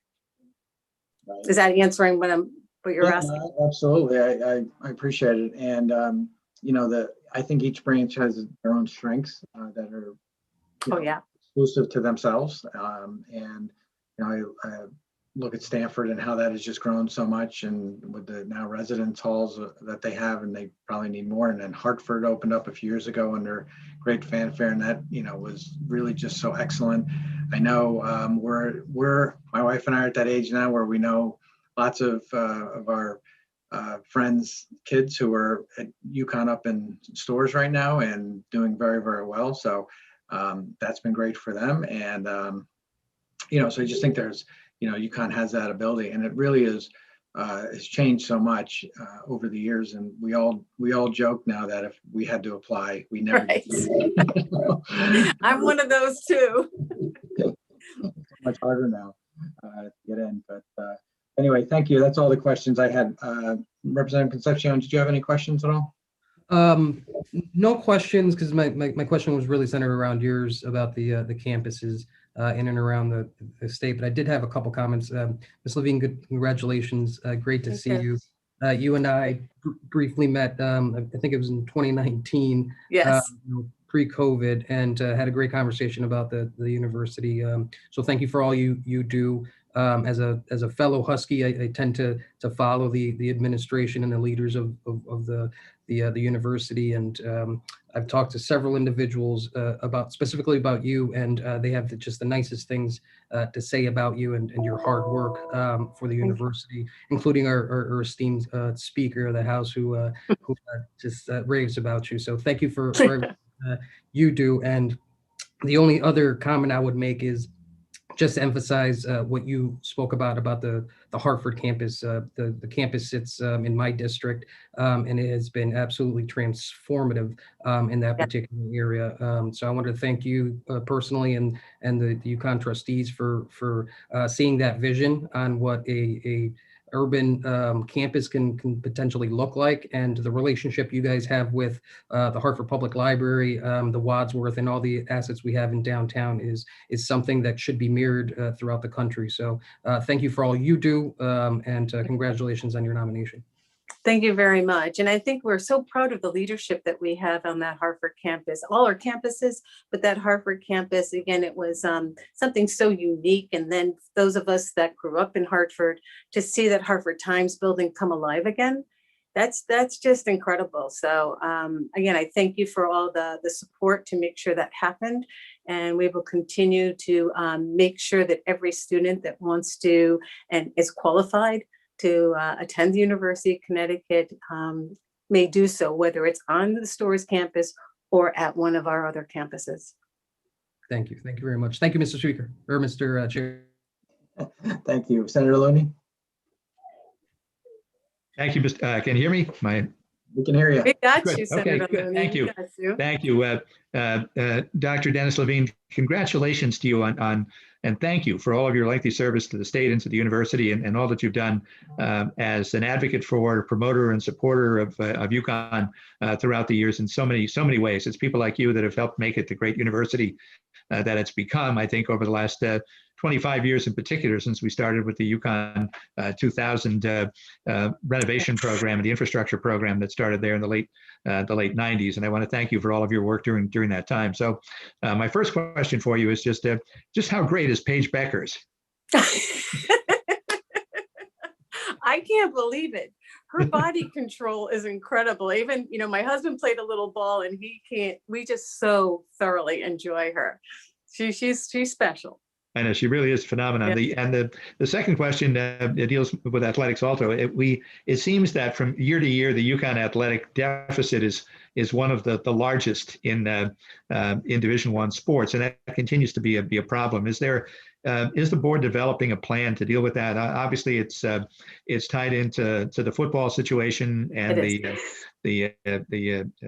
the inability to get into when the conference realignment happened, the musical chairs that were played sort of left UConn at some disadvantage, and now trying to play as an independent. And I think we all got a bit of a rude awakening at that time about the economics of big time college sports when we had such prominent basketball programs and found out that it was really football that drove the economics of major sports at that time. And that if you weren't major in football, economically, it didn't matter really all that much how good your basketball program was and your other sports, is that football drove everything else. And the the major successful football programs we see subsidize all of the other athletic programs at the universities where football is king. So how is UConn going to continue to deal with that? Because it is a severe problem to have that large of an athletic deficit every single year. It is. And this past year, or I guess going back into 2020, this last couple of years are kind of blending in. We had to make some significant cuts and significant sports programs that were eliminated, and that was quite painful. That's part of the solution. Kevin O'Connor, who's also going to be, he's up, I believe, right after myself. He actually represents the athletics advisory group from the Board of Trustees, so he might be able to answer this a little bit more specifically. But I know I've had several conversations with our athletic director, David Benedict, and again, trying to do what's the best for the University of Connecticut and what's best financially. There is no doubt, in my opinion, that moving us to the Big East was something that we had to do, and it was the right thing to do. Again, evaluating our football program, he's done an incredible job, and we had several teams lined up this year to help financially because of going to the other big college schools in terms of playing with them, that those financial dollars coming in, so that if we're going to get, I can't believe remember if it's 1.4, 1.7 million by going to play at Michigan, going to play at Ohio State. These are ways that we're trying to, that adds up to millions of dollars, but these are ways of trying to help supplement the athletic program. But there are ongoing discussions. We don't have a conclusion at this point, but we understand what that position it is, and we need to continue to look at this. Great, good. Well, thank you very much. And then just one other question. I know that the UConn's undergraduate programs have certainly gained a national recognition over the last 20-something years, as we've said, and the annual rankings have put UConn among the upper ranks of public major universities. What's your perception? I'm sorry, How are the at UConn faring in the same time period? I part of your sentence blocked out. We're still in the top 25. Is that what you're asking? Yes. Yes, Yeah, we I was still just are. asking about how are the UConn graduate school and professional school programs doing currently? They're doing very well. And again, it's another area that we're very proud of. The other thing that, we've talked about entrepreneurship, and we have the Worth Institute entrepreneurship. And it's just, I know Peter Worth very well, and I know how much he believes, and his donation has been instrumental. But that's an area that is growing an entrepreneurial aspect of things. And it's just ideal that we go ahead and continue with this Worth Institute. We have gone to, I think when we for the Princeton rating, I think we're at 46, and this is for a brand new program. So all of these programs, we are very proud, and we're doing quite well. Good. Well, thank you very much. And again, thank you so much for your service and your willingness to continue. Thank you. Senator Looney, any other questions from members of the committee? Any other questions? Okay. I have two questions. One of which is, it'd be great if you could have sent us all a little Husky Track ice cream. I went up. You can still do curbside pickup. I will tell you that I did that on Saturday, I believe. And then just the last question that we have, that we ask everybody: is there anything in your past that you believe might prove embarrassing to this committee, the governor of the state of Connecticut? No, not at all, Senator. All right, thank you. Go Huskies. We appreciate your service, and thank you so much. Thank you very much. Okay, next is a resolution confirming Kevin O'Connor of Greenwich to be a member of the Board of Directors for the University of Connecticut. Kevin, you on? I am here, yes, thank you. Good, hi, how are you? Okay, would you please raise your right hand? Do you promise, swear, or affirm to tell the whole truth and nothing but the truth? I do. Great, thank you. Feel free to make your opening statement, then we'll ask some questions. Great, good morning. Senator Duff, Representative Concepcion, Senator Kelly, Representative Kennedy, Senator Looney, Senator Summers, and I know many other distinguished members of the Exec and Legislative Noms Committee. I'll be brief because you've been at this for a while, but it is a pleasure to appear before you today. Like Andrea, I appeared last year, but because of the COVID situation, we did not proceed through the full process. But nevertheless, it's good to be back here again. I was originally appointed to the UConn board by Governor Malloy back in 2018 and have been reappointed, I guess, twice by Governor Lamont because of the confirmation process that I referred to. Like Andrea, I'm a lifelong Connecticut resident, proud graduate of the School of Law, not the undergraduate, where I earned my JD in 1992. I've been a lawyer my entire professional career, having gone to UConn Law School right after graduation from college, and have held various roles in both the public and private sector, including most recently as Chief Legal Officer of Carrier Corporation, a role I assumed last year. Prior to that, I had been the Chief Legal Officer at Point 72, an asset management firm based in Stamford. And prior to that, I had been at United Technologies as well as at a Connecticut law firm for many years. In my legal roles in the private sector, I worked at both the U.S. Securities and Exchange Commission in Washington, D.C., and then had the pleasure to serve for over 6 years as United States Attorney for Connecticut, as well as in a few roles at what we then called and still call Main Justice in Washington, D.C. But I am a lifelong resident of Connecticut, born and raised in West Hartford. I've maintained very close ties with UConn Law School since my graduation, having taught classes there, and appeared numerous times on panels and other legal discussions. I've also gone to great lengths to hire UConn law grads, and many of the various roles that I've held in my career, either as summer interns, full-time lawyers, paralegals, whatever the needs were, the various organizations within which I worked. Most recently, my wife and I endowed a scholarship at UConn Law School that will allow UConn students who have an interest in serving in the United States Attorney's Office, where I once served, to do so with a stipend, because the US government, no surprise to all of you, doesn't typically compensate lawyers who choose to spend their summer working as interns in the US Attorney's Office, as opposed to interning in a corporation or a private law firm. I do, as Andrea said, currently serve on the board's Committee on Athletics, which I chair, although full disclosure, it's really not a committee. It's really more of a liaison role. It's not a formal committee with members. I was asked by then Chairman Ritter and again by Chairman Toscano to serve as essentially the board's liaison to the athletic department. I also serve on the Financial Affairs Committee. As I said in my beginning, it's been a great pleasure to serve on the UConn board. Like Andrea, I view UConn as a great asset to the state of Connecticut for so many reasons. And I view my role as a trustee as a great way for me to repay UConn, as well as the state of Connecticut, for the great education I was fortunate to receive many years ago.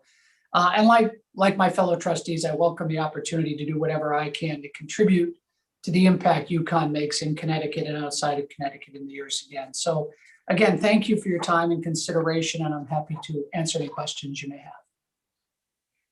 Thank you, Kevin. Appreciate it. I guess, sorry, you had to go through this twice. It's under the circumstances we all find ourselves in, I guess, at this point. So, I guess just from a standpoint, this is your second tour for the UConn board, you said? Yeah, actually, I think I was appointed by Governor Malloy to fill, I believe, Larry McHugh's term when it expired. And then I had to be renominated by Governor Lamont, and it was that renomination that got postponed because of COVID. So I don't believe I've actually been confirmed yet, even though I've been on the board as an interim appointee for almost 3 years. Okay. Can you just talk a little bit about your, we all, I think, are aware, everybody on the committee is aware of your public service sector experience there in the public sector. Can you talk a little about your private sector experience and how that's helped kind of shape your role and how you bring that to the board? Sure. Yeah, I mean, I think what you sort of understand is the importance of, number one, most of my career has been in Connecticut with the exception of times in Washington, D.C., and the important role that UConn plays, not just for hiring lawyers and supplying lawyers, but in all levels of the companies I've worked at. And I've always taken pride in trying to maintain, whether I was at United Technologies or Dayberry and Howard, a strong relationship with UConn, because I view it as really the best local source of talent for lawyers, certainly. I think there are so many great schools, state universities and the like that provide great talent. But when it comes to legal talent, there are 3 law schools in Connecticut: Quinnipiac, UConn, and Yale. And what you'll find is UConn graduates tend to pick UConn because of a desire to stay in Connecticut. Whereas when folks pick Yale Law School, I don't think many of them do that because of a desire to stay in Connecticut. I think they do that because they view Yale as an international school. And so I have always seen UConn as a great source of talent for whatever businesses we were trying to grow and build. And at the same time, I've seen it as the way for those companies to pay back was to support UConn. So we, at Point 72, for example, we were sponsoring events for Senator Lieberman and others at the Stanford campus. And we would host events there just to get more foot traffic in that branch, because when I was there from 2015 to 2020, that was still a bit on the developmental side before the dorm had been built. So I view when you're in a corporation, if you're in a position within that corporation, you can build effective public-private partnerships with UConn, in particular in Connecticut. Okay, that's great. And then,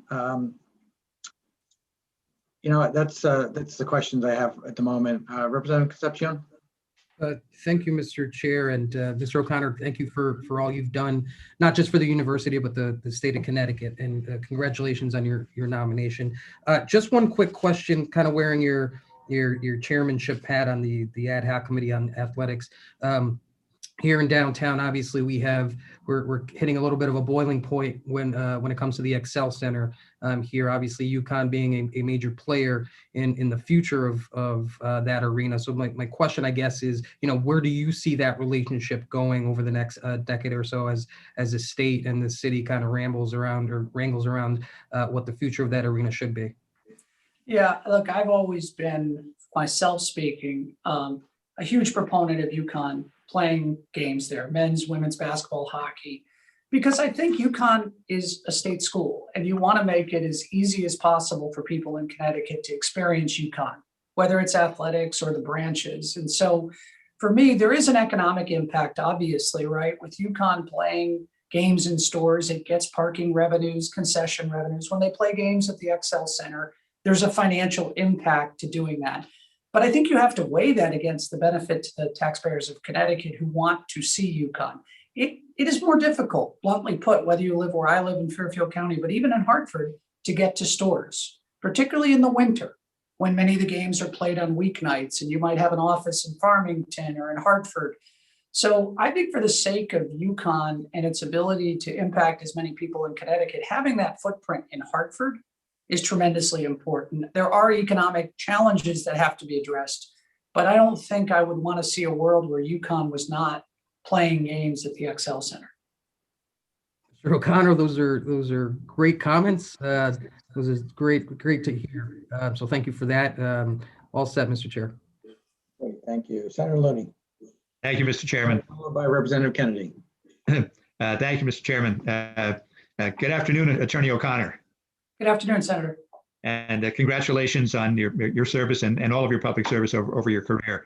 Like you, I'm a graduate of UConn Law School, but didn't go there as an undergrad, but have both a master's degree and my law degree from UConn. And just wanted to ask you about your comments about advocating for UConn Law School graduates. I know that at least some members of our state Supreme and appellate courts like to try to seek out and favor UConn Law School graduates, distinguished graduates for their clerkship positions. Is that a uniform practice on the Supreme and Appellate Court? I know that Justice McDonald does so. He's a graduate of UConn Law School, although not undergrad, but is a graduate of law school, and he usually takes pains to seek out outstanding UConn Law School graduates for his clerkships. Do you know whether that's a policy on the court that many members pursue? Yeah, I don't think it's a policy. I think the members are free to hire whatever law grads they want. I do believe representationally wise, UConn is probably filling a larger percentage of seats on the appellate and state Supreme Court, notwithstanding the fact there's no requirement that the justices do. But Right. one of the discussions I had recently with the new dean, Dean Ebony Nelson, was the importance of the dean of UConn Law School, as you know, Senator, in developing relationships with those judges. Because I had the pleasure of clerking when I graduated from UConn Law School on the Second Circuit for a judge who at that time had never hired a UConn law student. Mhm. And I made sure that I did what I thought was a good job, I hope was a good job, so that he would be incentivized to continue to hire UConn students. But I think the answer is yes, most of the justices are inclined to hire UConn grads, but I think the law school has to never lose sight of the fact that they need to continue to advocate, because there's a lot of competition out there, and not all of those justices or judges are UConn grads like you and I. So they may have a loyalty to their own alma mater, understandably so. Right, right. And thank you. I'd just like to ask the same question that I did of Dr. Dennis Levine on the athletic side, and especially interested in hearing your take on it as the liaison from the board to the athletic department. The question about the ongoing athletic deficit and the problem caused by that, the cost of football, the difficulty of placement, having to pursue an independent schedule, and all of those things. Is there a plan to manage that cost and diminish it over time? And because obviously it's a chronic problem if it continues, 40 million or so from year to year, when most other Division I schools, have significantly smaller deficits than that, if they have deficits at all. So I'd just like to hear your take on that.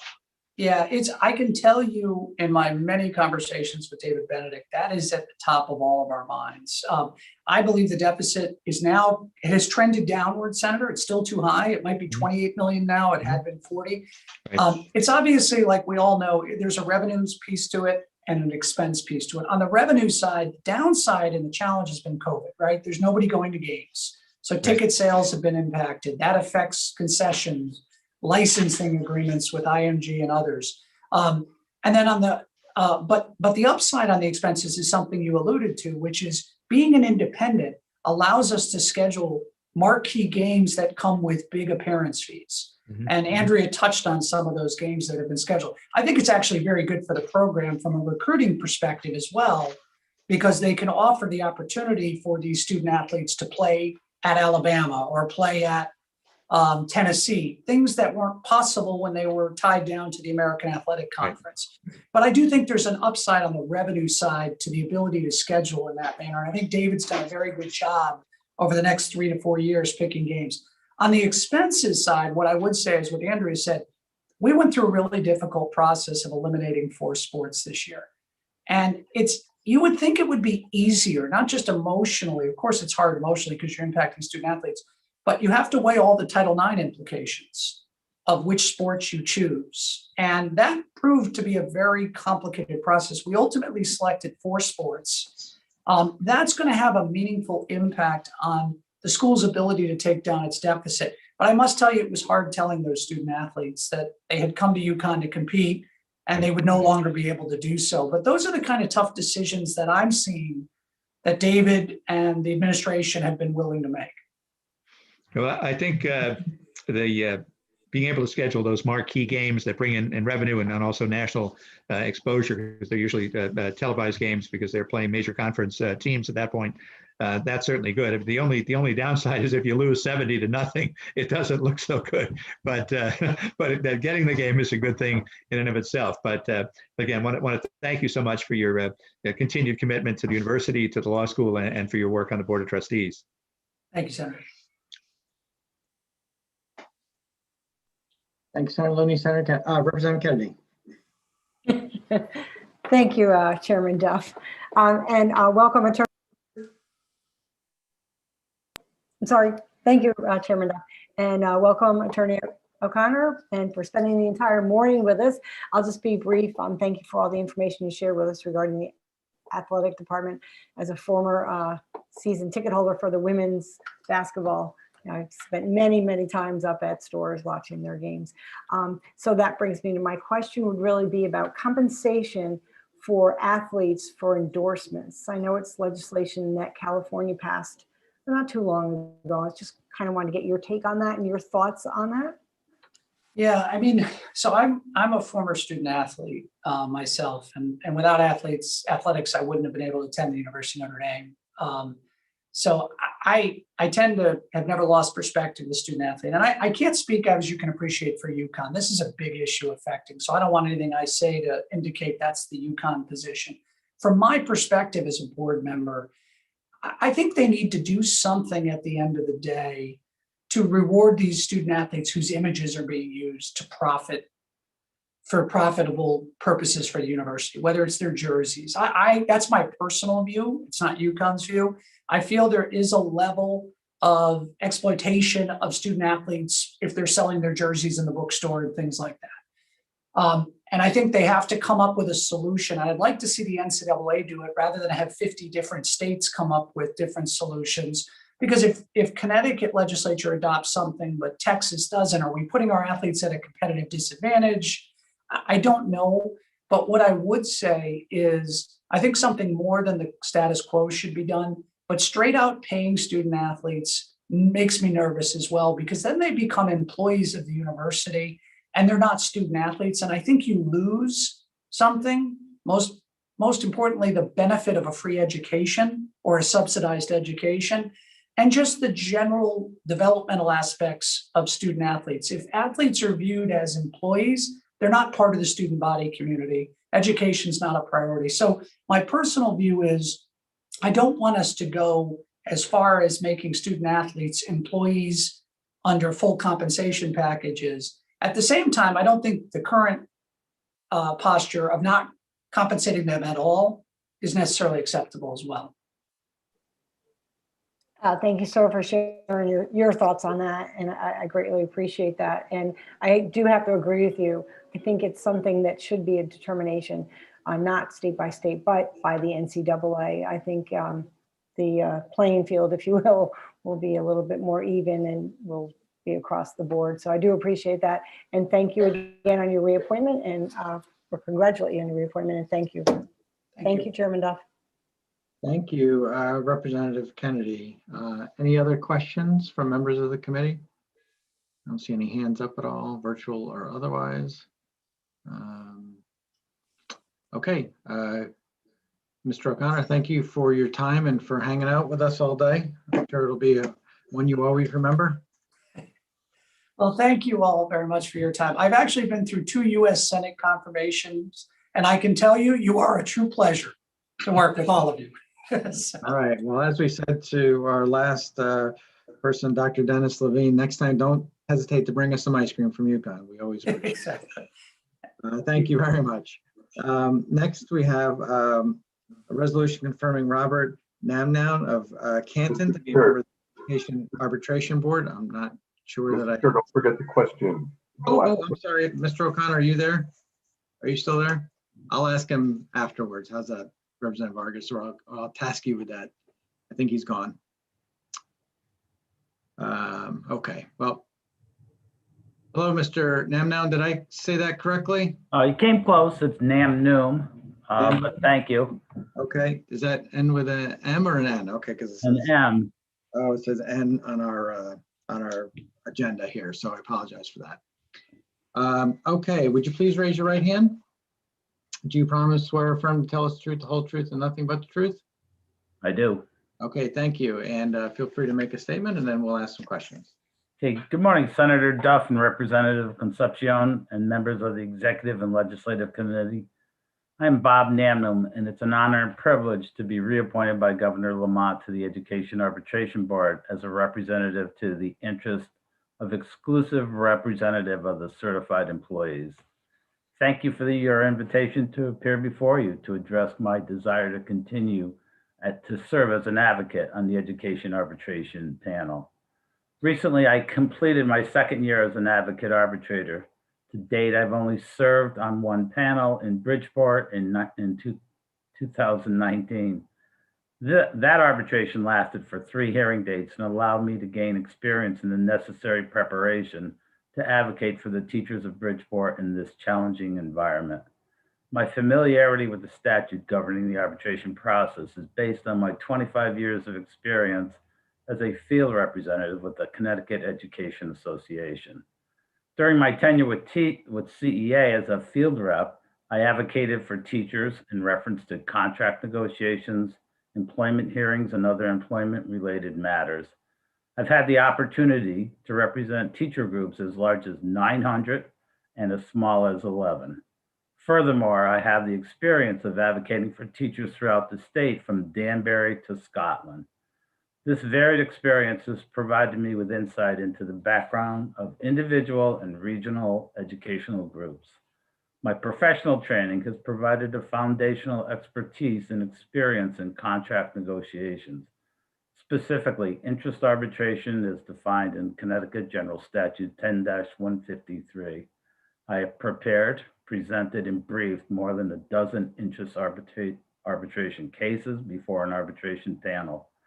Additionally, I've mentored colleagues and served as second chair in numerous cases throughout the state, granting me experience of the workings of arbitration from a more objective viewpoint. As a lobbyist for CEA, I frequently appeared before the Legislative Insurance Committee to address insurance bills that would impact negotiations for teacher groups, thus gaining further insight into the impact of legislation on the Teacher Negotiation Act. As a member of the More Special Education Working Group, I gained insight to the escalating costs of special education and worked with members of the group to study effective special education programs in the state. We heard various speakers address efficiencies in providing these programs to local boards of education. As you see, my experience and background provide me with an abundance of knowledge to advocate for teacher groups appearing before the arbitration panel. Thank you for your attention. Great. Thank you so much, sir, for your nomination, for your opening statement. Congratulations on your nomination. How big is the board right now, if you know? The panel, well, I only know for the advocates. So Yep. I think the advocate panel is 7 or 8 people at this point. How often do you have to meet? Well, it depends on how many arbitrations there are. For example, the year that just concluded teacher negotiations, there were no arbitrations. So you don't meet unless you're chosen to be on a specific arbitration panel. Mhm. Okay. One of the questions we have is the Teacher Negotiation Act requires arbitrators to give priority to the public interest and the school district's financial capability in deciding issues. Do you think these factors ever conflict? And can you give priority to both sides, I guess? You know, that's a very interesting question. I'll begin this answer by saying, in 1971, when I was first employed in the state as a teacher, I started teaching without a contract. And that was before the Teacher Negotiation Act in the late 70s. And it was an interesting thing for a young person out of college to go through to become employed without having a contract offered to you, understanding what the parameters are of what the salary would be, what the benefits would be. And so over time, I've watched the act evolve. You know, there was a time in the act early on when the super factor for the negotiations was the town's ability to pay. And that kind of made sense. But over time, it has evolved to what you just determined that it would be. And so what happens is we develop a sense of, during negotiation, of the quid pro quo. Can you give this to me? Can you afford to give it to me? And where will we end up in the middle of that? I think that arbitration occurs for many reasons. Some of them are political. Some of them are historical. There are some towns in the state that almost never settle their contract during the negotiation process prior to arbitration. So those factors always come into play. And of course, having served before many panels, I am acutely informed of the advocates for the boards of education, for the neutrals that are appointed by the state. So you get a sense of the fair play that the panel offers to both sides during the process. Thank you. I appreciate that answer. Representative Concepcion? Thank you, Mr. Chair. No question, just a quick comment of congratulations on your nomination, and thank you very much for all your work on advocating for teachers. As a son of two educators, I know how important that advocacy is, not just for the teachers themselves, but the students that they obviously oversee. So thank you for all your work, and again, congratulations. Thank you. Thank you, Mr. Chair. Representative Vargas, followed by Senator Looney. Thank you, Mr. Chairman.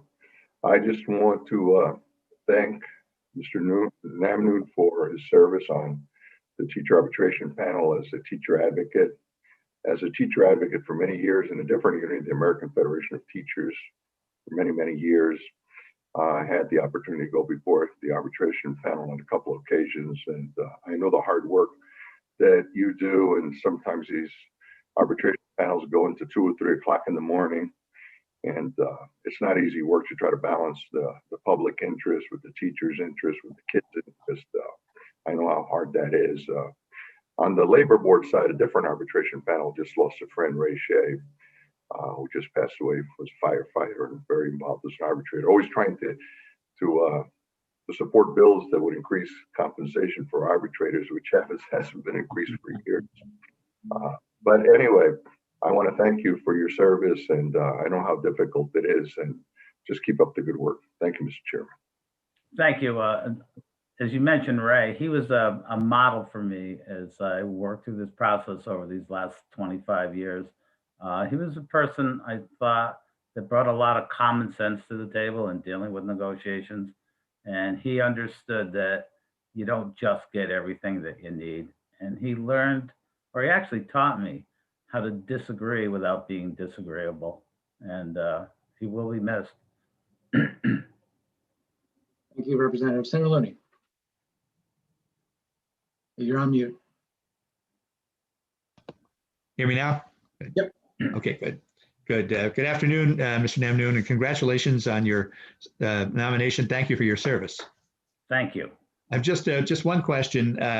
How do you think the last best offer binding arbitration process works out in practice, where the arbitrator has to choose between the last best offers of one side or the other, rather than being able to frame a remedy of his or her own that might reflect a compromise between the two positions? Just how do you think that works as a matter of practice and of getting to fair resolutions? Well, I don't think I'm telling tales out of school, but in all the arbitration processes that I've been involved in over time, the neutral arbitrator usually gives signals to both sides on which way he or she might be thinking, trying to get the groups to come to an agreement so he or she doesn't have to make that determination. I think they work very hard not to insert themselves into the arbitration process and make the determination that you're suggesting, that they get to make that choice. Mm-hmm.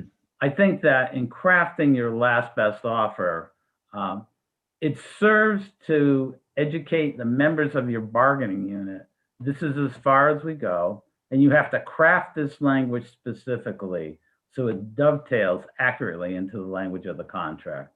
There have been instances where arbitrators over time made what they thought was a really great decision. It comes to mind that there was a local in the 90s when they were going to block scheduling, that the arbitration panel determined that it made sense to pay the teachers at the high school extra money based on the compensation found in the contract for teaching an extra class. What it did was it made a divisive element in that local teachers association, because they were all working the same amount of time, but because you were at the high school, you were getting more money. And so very quickly, the Board of Education and the teachers group had to get together and resolve that one issue. Mm-hmm. And it worked out. There was a meeting of the minds that made sense for everybody. So when you ask, because it seems logical that after hearing all the evidence presented, that the neutral arbitrator would be well informed enough to make a determination that would be accurate and fair. My history in working on arbitrations is while it's a great idea and it's well-intentioned, I doubt that they'd be able to come to that fair and just resolution. I see. Well, I guess one of the benefits always, at least in theory, of the last best offer system is that it motivates both sides to be very reasonable in their last best offer, because if your side makes an offer that is seen as being an outlier, you're giving the neutral arbitrator the incentive to pick the other side's offer. So it brings both sides closer to the middle, rather than taking the risk of being seen as being unreasonable and thereby tipping the scale to the other side. So I guess that's probably the benefit of it. I think the panel is highly aware that since the law was enacted in 1979, the last teacher strike in the state of Connecticut was 1980. And what it's done was it's affected a positive continuum for students. And while teacher unions get a bad rap, quite frankly, they're teachers. And they're teachers and they care about kids. And that seems to get lost to the public. But quite frankly, even when you're dealing with arbitration, your teacher groups will frequently have conversations during their caucus about unintended consequences of certain language issues and its impact on students. That topic comes up more frequently than the general public knows. And because I have that teaching experience combined with my history working for the union, I bring that conversation to the panel. Good. Well, thank you again, sir. Thank you for your continued service. Thank you. Thank you, Senator Looney. Any other questions from members of the committee? Any other questions from members of the committee? If not, Representative Vargas, am I going to forget this time? If there's no further questions or remarks, just want to congratulate you again. And one question we ask everyone, is there anything in your past that you believe might be embarrassing to the committee, to the governor of the state of Connecticut? Well, if you exclude my years of service as a lobbyist for the union, I don't think I've done anything to embarrass the governor. Okay. Thank you very much, sir. We appreciate it. You're welcome. Thank you. Okay, next up on the list is resolution confirming Robert T. Similector. I practiced and I totally got that wrong. Of Westport to be a member, chairperson of the board of directors of the Connecticut State Lottery Corporation. I apologize for that. Thank you, Chairman Duff. No problem. Would you please raise your right hand? Do you promise, swear, affirm to tell the truth, the whole truth, and nothing but the truth? I do. Okay, thank you. And feel free to make an opening statement, then I'm sure there'll be questions. Thank you very much. Appreciate it. Thank you, Chairman Duff, Chairman Concepcion, Ranking Member Kelly, Ranking Member Kennedy, and all the distinguished members of the Executive and Legislative Nominations Committee. My name is Rob Simmelcare, and it's my honor to stand before you today to be confirmed as the chairman of the board of directors of the Connecticut Lottery Corporation. First and foremost, I'd like to thank Governor Ned Lamont and Lieutenant Governor Susan Bysowitz for the opportunity to serve our state in this very important role. I come to this nomination with a background in both law and in business. After graduating from Dartmouth College and Harvard Law School and then practicing law for a few years, I began a career in sports media with two great Connecticut companies, ESPN in Bristol and then NBC Sports Group in Stamford. In my most recent role at NBC Sports, I served as the head of a division called NBC Sports Ventures, in which my job was to launch, to grow, and to invest in many new businesses in the sports industry in the areas including esports, youth sports, and sports betting. In that role, I learned how to be an entrepreneur, learned how to start new businesses, and I took those learnings to launch a digital media startup called Persona, which is based here in Norwalk, Connecticut. I hope to bring my experience as an entrepreneur to help grow the business of the Connecticut Lottery, which provides a vital stream of income to our state during these very challenging times. The Connecticut Lottery has been a key source of state revenue for nearly 50 years, generating more than $10 billion since its founding in 1972. The Connecticut Lottery is completely self-funded, and it deposits all of its profits into the general fund to help finance state services like education, health and human services, state employee benefits, and more. In fiscal 2020 alone, the lottery returned $348 million to the state's general fund. Already, the numbers for the current fiscal year are outpacing 2020, which is incredible given the fact that we've been in the midst of a pandemic. Mid-February, the lottery had already deposited more than $270 million into the general fund. That's nearly $40 million ahead of last year's pace. The Connecticut Lottery continually refreshes its product line, offering consumers new games and also updating existing games.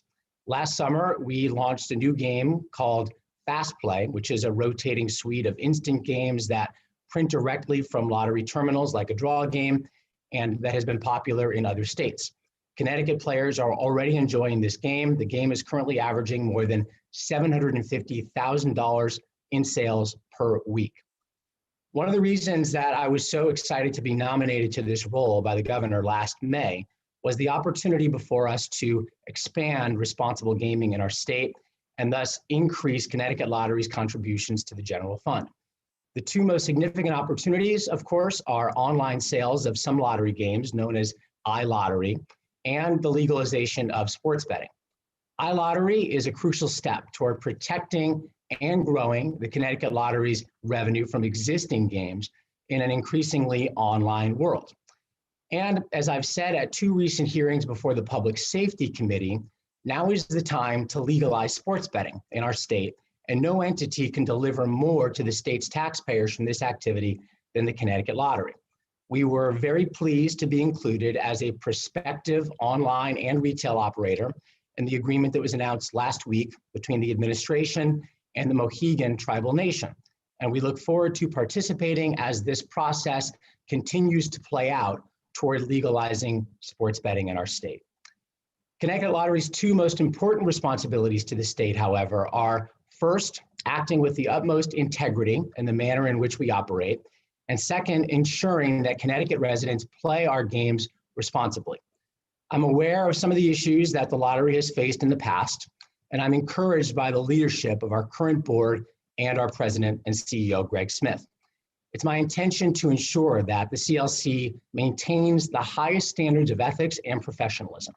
I speak weekly with Mr. Smith, and in those conversations, I always stress the importance of integrity in everything the Connecticut Lottery does. I can commit to you today that while no organization made up of people can necessarily be perfect, the board that I chair will play an active oversight role to ensure the highest levels of transparency and ethics at the Connecticut Lottery. Ensuring that Connecticut residents play our games in a responsible manner is also vital to the mission of the Connecticut Lottery. Through regular staff and retailer training, public service announcements, and messaging on all of our tickets and terminals, responsible gaming is a priority that is woven through everything the Connecticut Lottery does, from product to advertising and customer service. In addition, the lottery gives $2.3 million annually, as mandated by the legislature, to the state's problem gaming initiatives, and partners directly with the Connecticut Department on Mental Health and Addiction Services and the Connecticut Council on Problem Gaming on best business practices. I've been in active conversations with these organizations to determine what next steps we can take to combat problem gambling, especially if gaming is expanded in our state. And we plan to implement one suggestion from the CCPG to more thoroughly integrate their helpline phone number into all of our responsible gaming messaging. So in closing, I'm confident that the Connecticut Lottery, like the state of Connecticut, has a bright future ahead.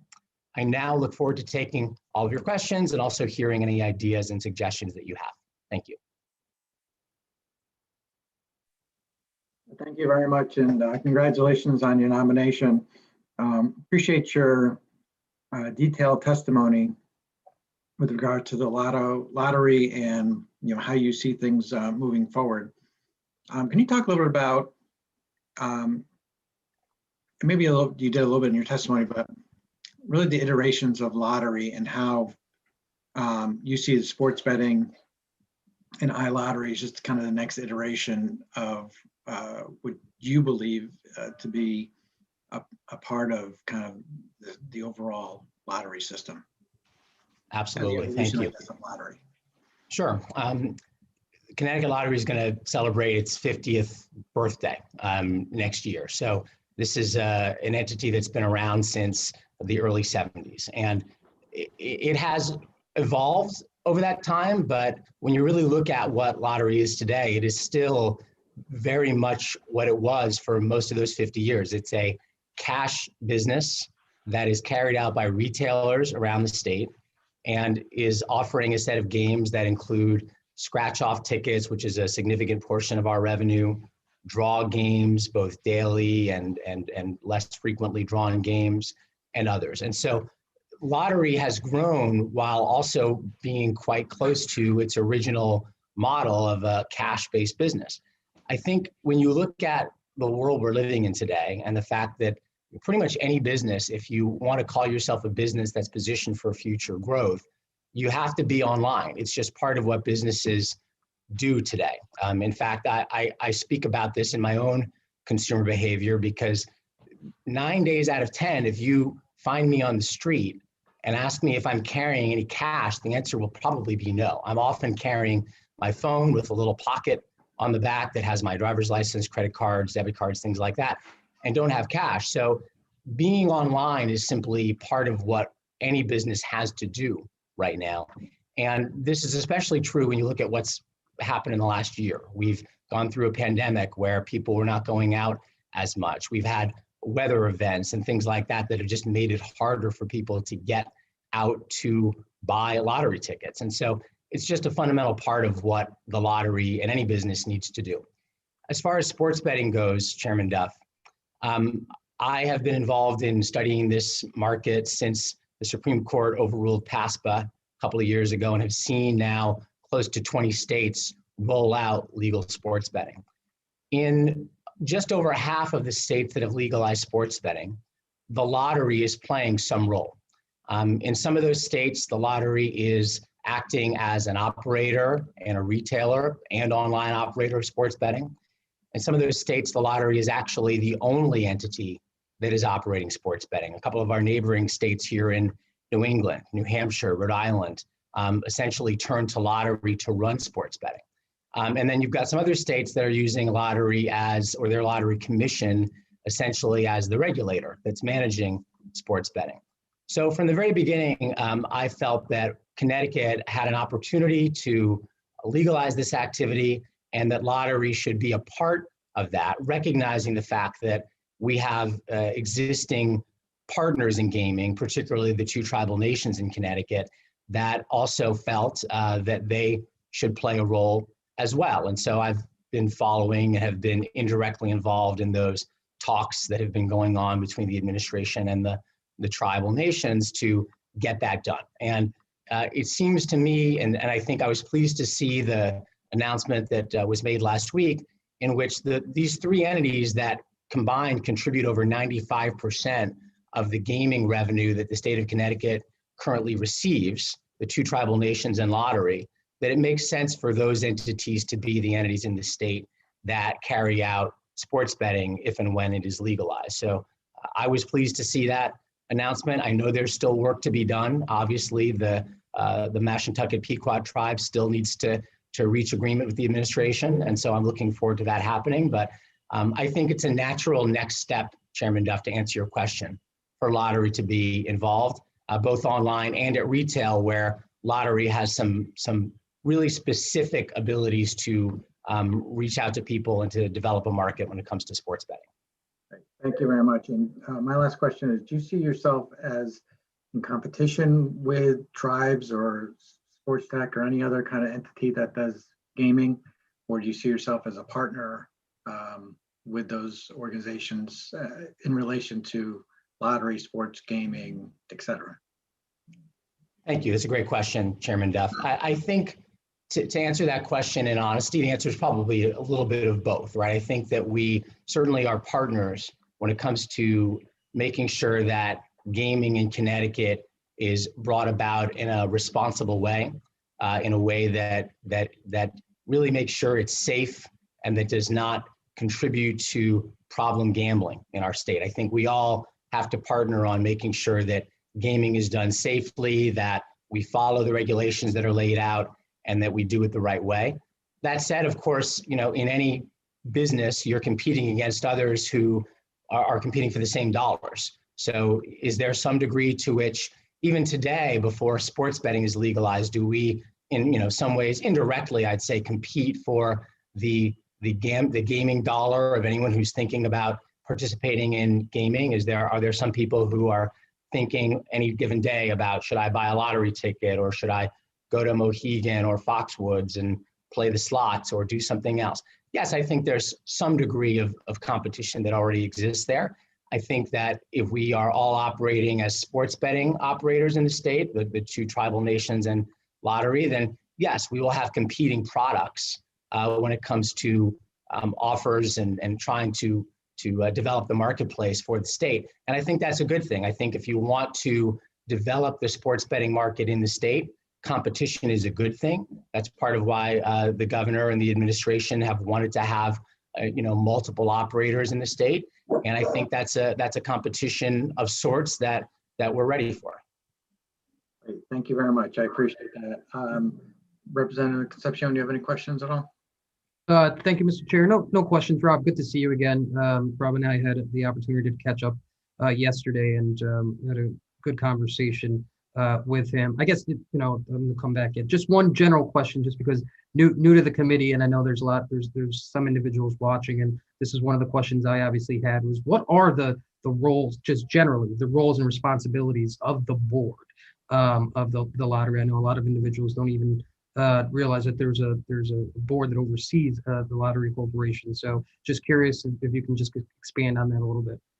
Thank you very much. That's a very good question. So the Connecticut Lottery Corporation, for those who are not aware, is a quasi-public corporation that was established for the purpose of running the lottery and generating revenue to the state from the operation of the lottery statewide. And so as a quasi-public entity, it has a board of directors that operates similarly to the way that a board would operate in the private sector.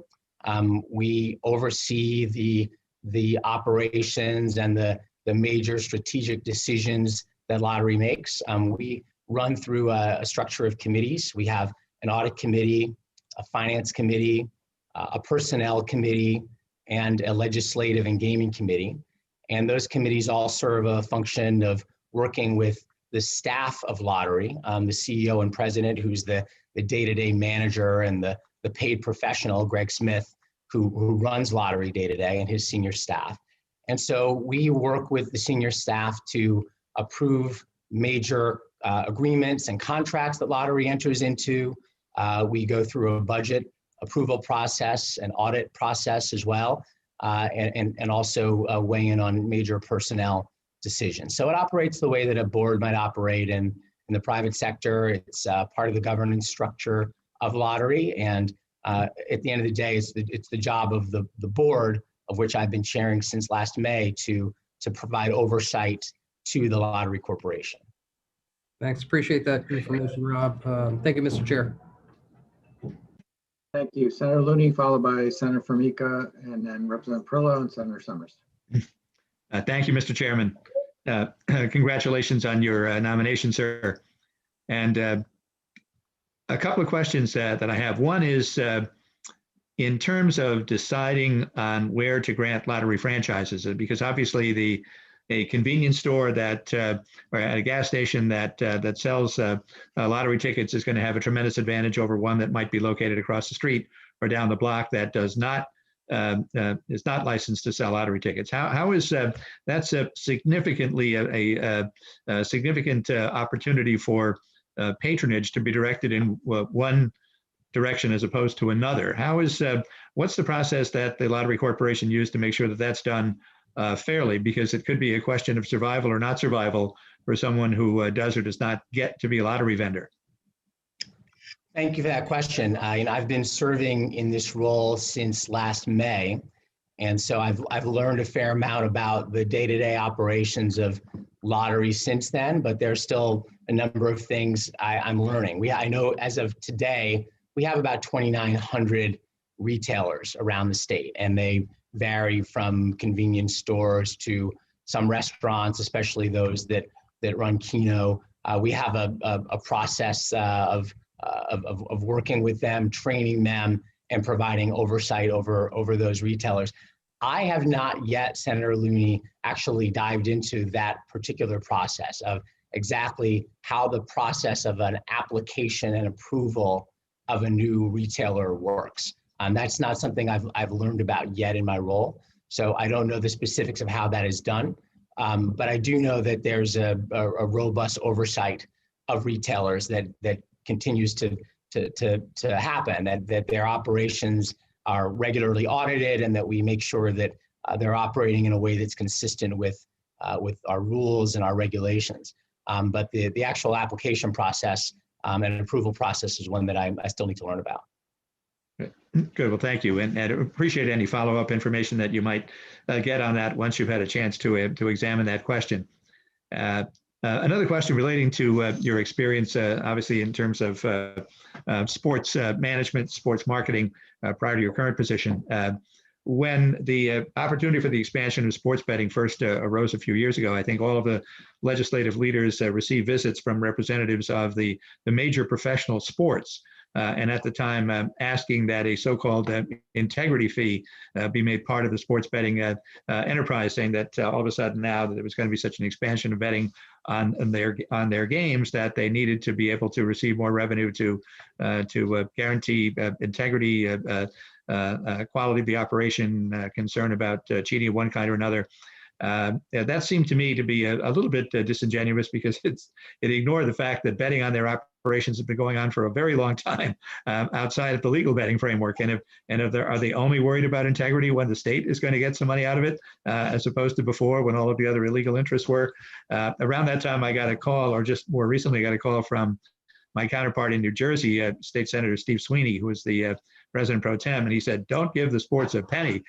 Because they're not entitled to it. They're just looking to reach in and grab some money that they're not entitled to. And he said it's hypocritical of them now to be looking for money, because they're the ones that blocked us for so many years from being able to do this in the first place. So I haven't heard them renew that pitch recently, but just like to have your thoughts on that, given your experience in the world of sports prior to your current position. Yeah, that's a great question, Senator Looney. And your sort of recalling of the history of it is correct. When PASPA was first overturned by the Supreme Court, what happened in the sports industry was that every party in the industry, from leagues and teams to media companies to players and agents and players associations, everybody recognized that this was going to lead over time to a significant new stream of revenue coming into the sports ecosystem. And so all of these entities started to really strategize about how to essentially get their share of that revenue. What would their model be to make money on sports betting? And in that time, you saw, as you just pointed out, leagues that for many years had resisted any talk of betting, even on their broadcasts or by their players. There was a very strong a sense of no association with betting at all, now starting to reach out for these so-called integrity fees. And so some of the early states that moved to legalize sports betting did look at the potential for integrity fees. But over time, what has happened is that concept has really faded away. Mm-hmm. And none of the states that are now in the process of legalizing or entertaining bills to legalize sports betting have this sort of integrity fee embedded in their model. And the leagues have, started to really back away from that as a concept for a couple of reasons. Number one, to your point, it's always been their job to guarantee the integrity of their sports. And while legal betting is a relatively new thing, illegal gambling on sports goes back, as any sports fan knows, over a century now. It was 1919 when the World Series was, was lost intentionally by some members of the Chicago White Sox, now known as the Black Sox scandal of 1919. Right. So integrity has been a longstanding issue, and leagues have always had to work on that. And then secondly, the leagues have also found other ways to generate revenue, Senator Looney. They have begun to do some very lucrative sponsorship deals with sports betting operators. Companies like DraftKings, FanDuel, MGM, and others have inked very lucrative sports sponsorship deals with leagues and teams. So they've seen that they're able to generate revenue that way. And then they're also going to start to see that the value of their media rights is raised by the existence of sports betting. And the National Football League is about to announce a new round of rights deals. And you'll likely see the impact of sports betting and the revenue that can be generated from sports betting reflected in those deals when the NFL announces them. So the leagues, I think, have realized that this sort of new influx of revenue is going to raise all ships essentially in the sports ecosystem, and they've backed away from that request for the integrity fee. Great. Well, thank you. Just one last question. I don't know if you heard the discussion that went on previously with the nominees for the UConn Board of Trustees, but since you're someone who is an expert in sports finances, sports management, has a thought to give it mature consideration over the years, if you were a UConn board member or were asked to give advice to the UConn board, do you have any suggestions about how they could manage this ongoing problem of their deficit, given the fact that so much of college football revenues are driven by college sports revenues are driven by football, and UConn has had a revenue drain because of football over the years, and are now going to be competing independently for the foreseeable future. They're in the basketball conference that's quite powerful, the Big East, but that's not a football conference. So, any advice for how UConn can stabilize its sports situation and not have a chronic problem with a major deficit going forward? Well, Senator, it's such a tough question to answer. I'm aware of what's going on at UConn, and I know that many colleges around the country are struggling with their desire to provide a wide range of student athlete experiences to both men and women, and to do so in a way that's compliant with Title IX, while at the same time managing from a budgetary point of view. My alma mater, Dartmouth College, went through a similar situation very recently in which they announced they were going to cut some sports and then actually reinstated those sports. So it's challenging, I think, for universities to make these decisions. And, revenue in college sports, comes from a relatively small number of sports, as you know, football, right, and then, the NCAA and basketball as well. And the only advice I can really give is that I think we should all try to remember, at the college level, Senator Looney, that sports is about a lot more than just those events that generate the big viewership and the big dollars. That participation as a student athlete is a part of so many people's college experience, and it breeds leaders that go out into the world and do great things because they were the captain of their soccer team or tennis team or baseball team, teams that no one really watched or that didn't generate a lot of revenue. So the only thing I can really say is that the student athlete experience is a special one. It's an important one, and it should be available as widely as possible for both men and women in a way that is not entirely driven by the revenue that some of these sports produce. So that's the best I can really say to that question.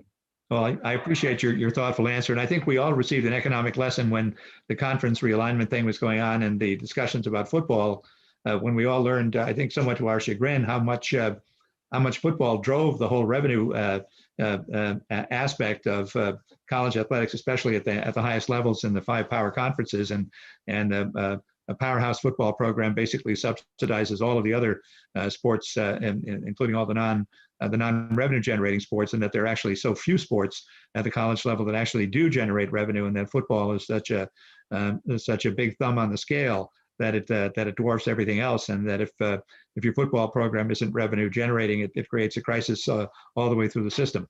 So, but again, thank you so much for your comments and for your analysis of it. And best of luck in your service on the Lottery Corporation. Thank you, Senator Lee.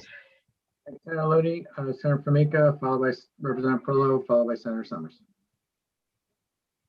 Thank you, Mr. Chair. Good afternoon. Once again, good afternoon, everyone. Good afternoon, sir. Thank you for your service. And thank you. All right. I just have a few questions. Thank you for coming to see me. You're not on my screen here, so I'm trouble trying to find you. Oh, I can see you. Okay, there you go. All right. Anyway, thank you very much for the visit. We had a nice chat. I have a couple of questions about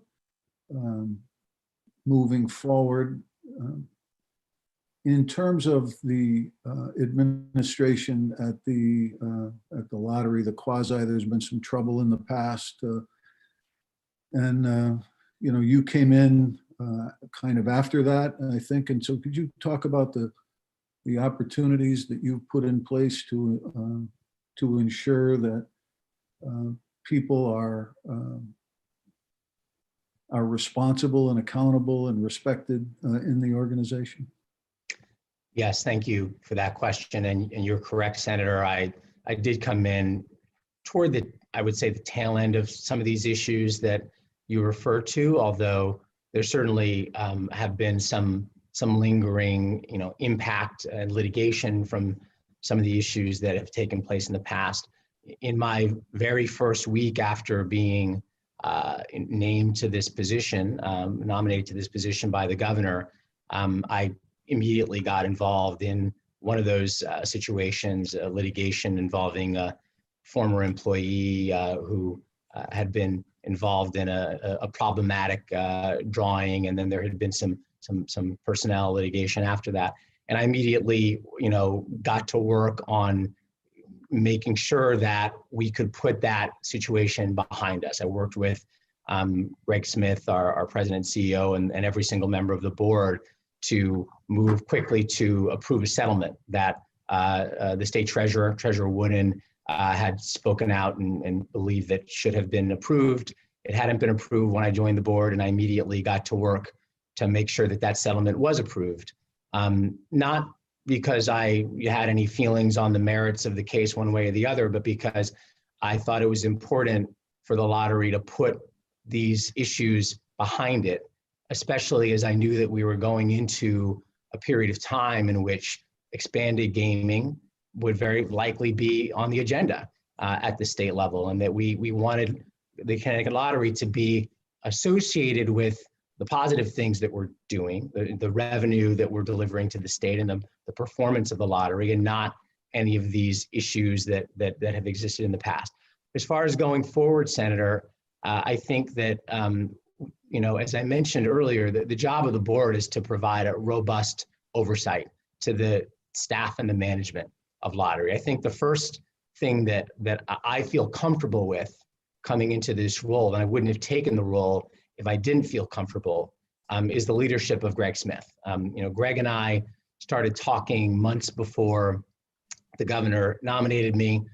We spent time together, met one day, at a restaurant off of I-95, and sat down and spent a couple of hours talking about lottery and what some of this history was and how he was looking to move past some of these things. And I felt very comfortable with Greg, with his experience as a lottery director in 2 other states before he came to Connecticut, the track record he had, and the focus he had on making sure that lottery operated in a way that would make the state proud.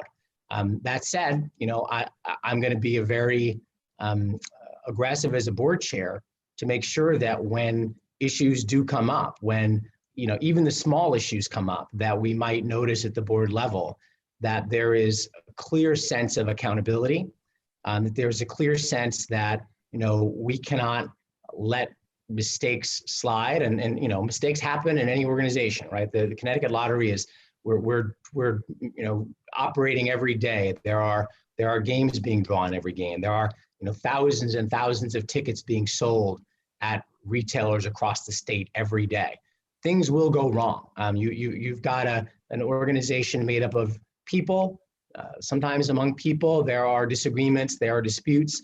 These things happen. There's obviously a real focus and a magnifying glass when it comes to things that happen in government or quasi-government entities. And so there has to be a very high standard of integrity, of accountability when it comes to everything that we do. And so, I feel my role as board chair is to make sure whenever there's an issue that we as a board are very aggressive in our oversight and holding people accountable. And that's something that I'll be doing throughout my tenure in this position, if I'm confirmed.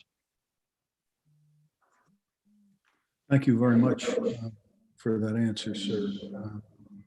The new agreement on iGaming moving forward that's kind of been stalled because of the rollout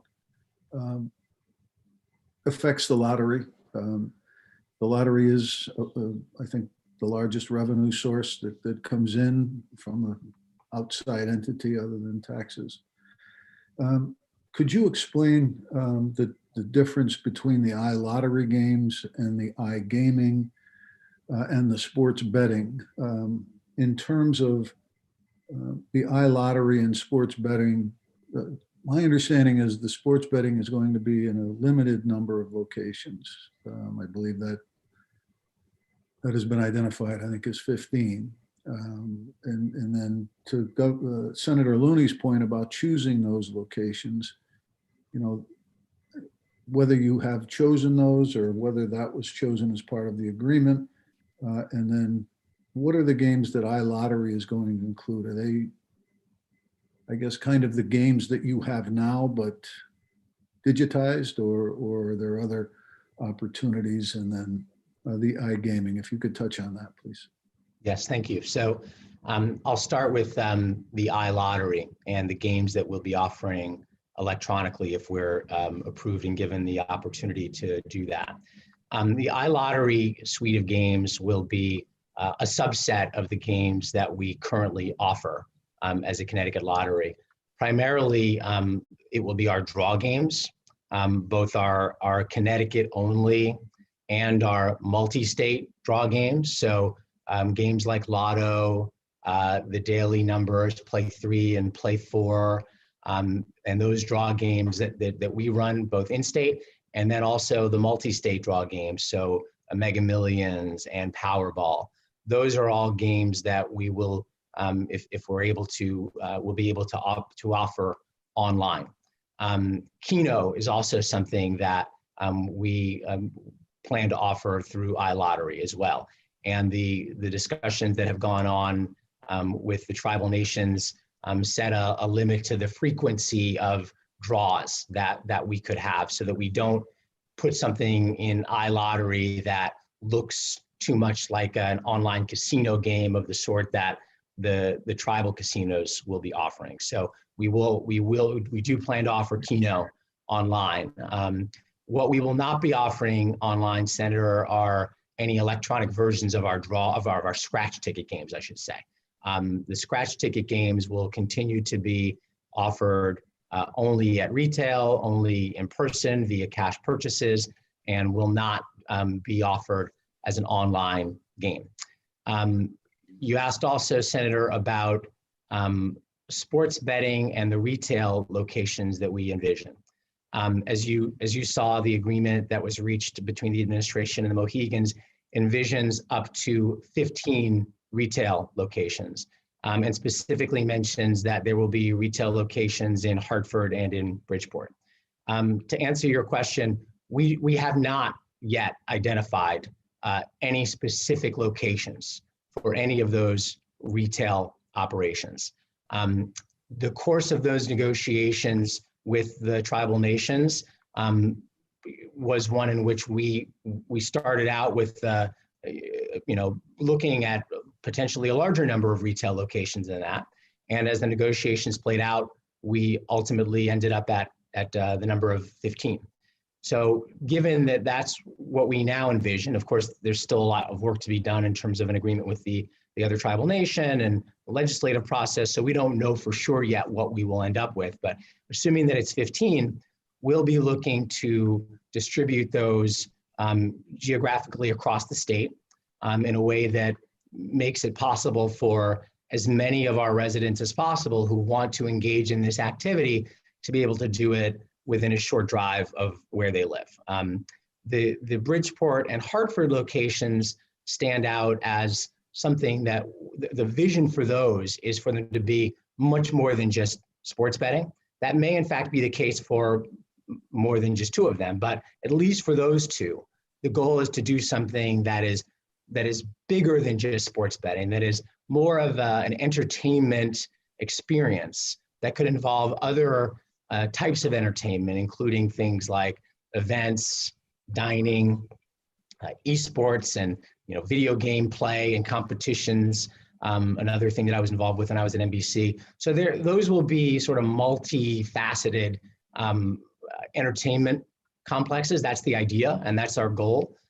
There have been conversations about in Hartford, the XL Center potentially being a part of that, but it's nothing is really concrete yet. We look forward to sitting down with potential partners, with representatives of those cities to talk about what makes the most sense in Hartford and Bridgeport, and then we'll work with other potential partners to figure out where are the best places for retail to live around the state. And then lastly, sorry for the long-winded answer, but I know you asked about iCasino as well.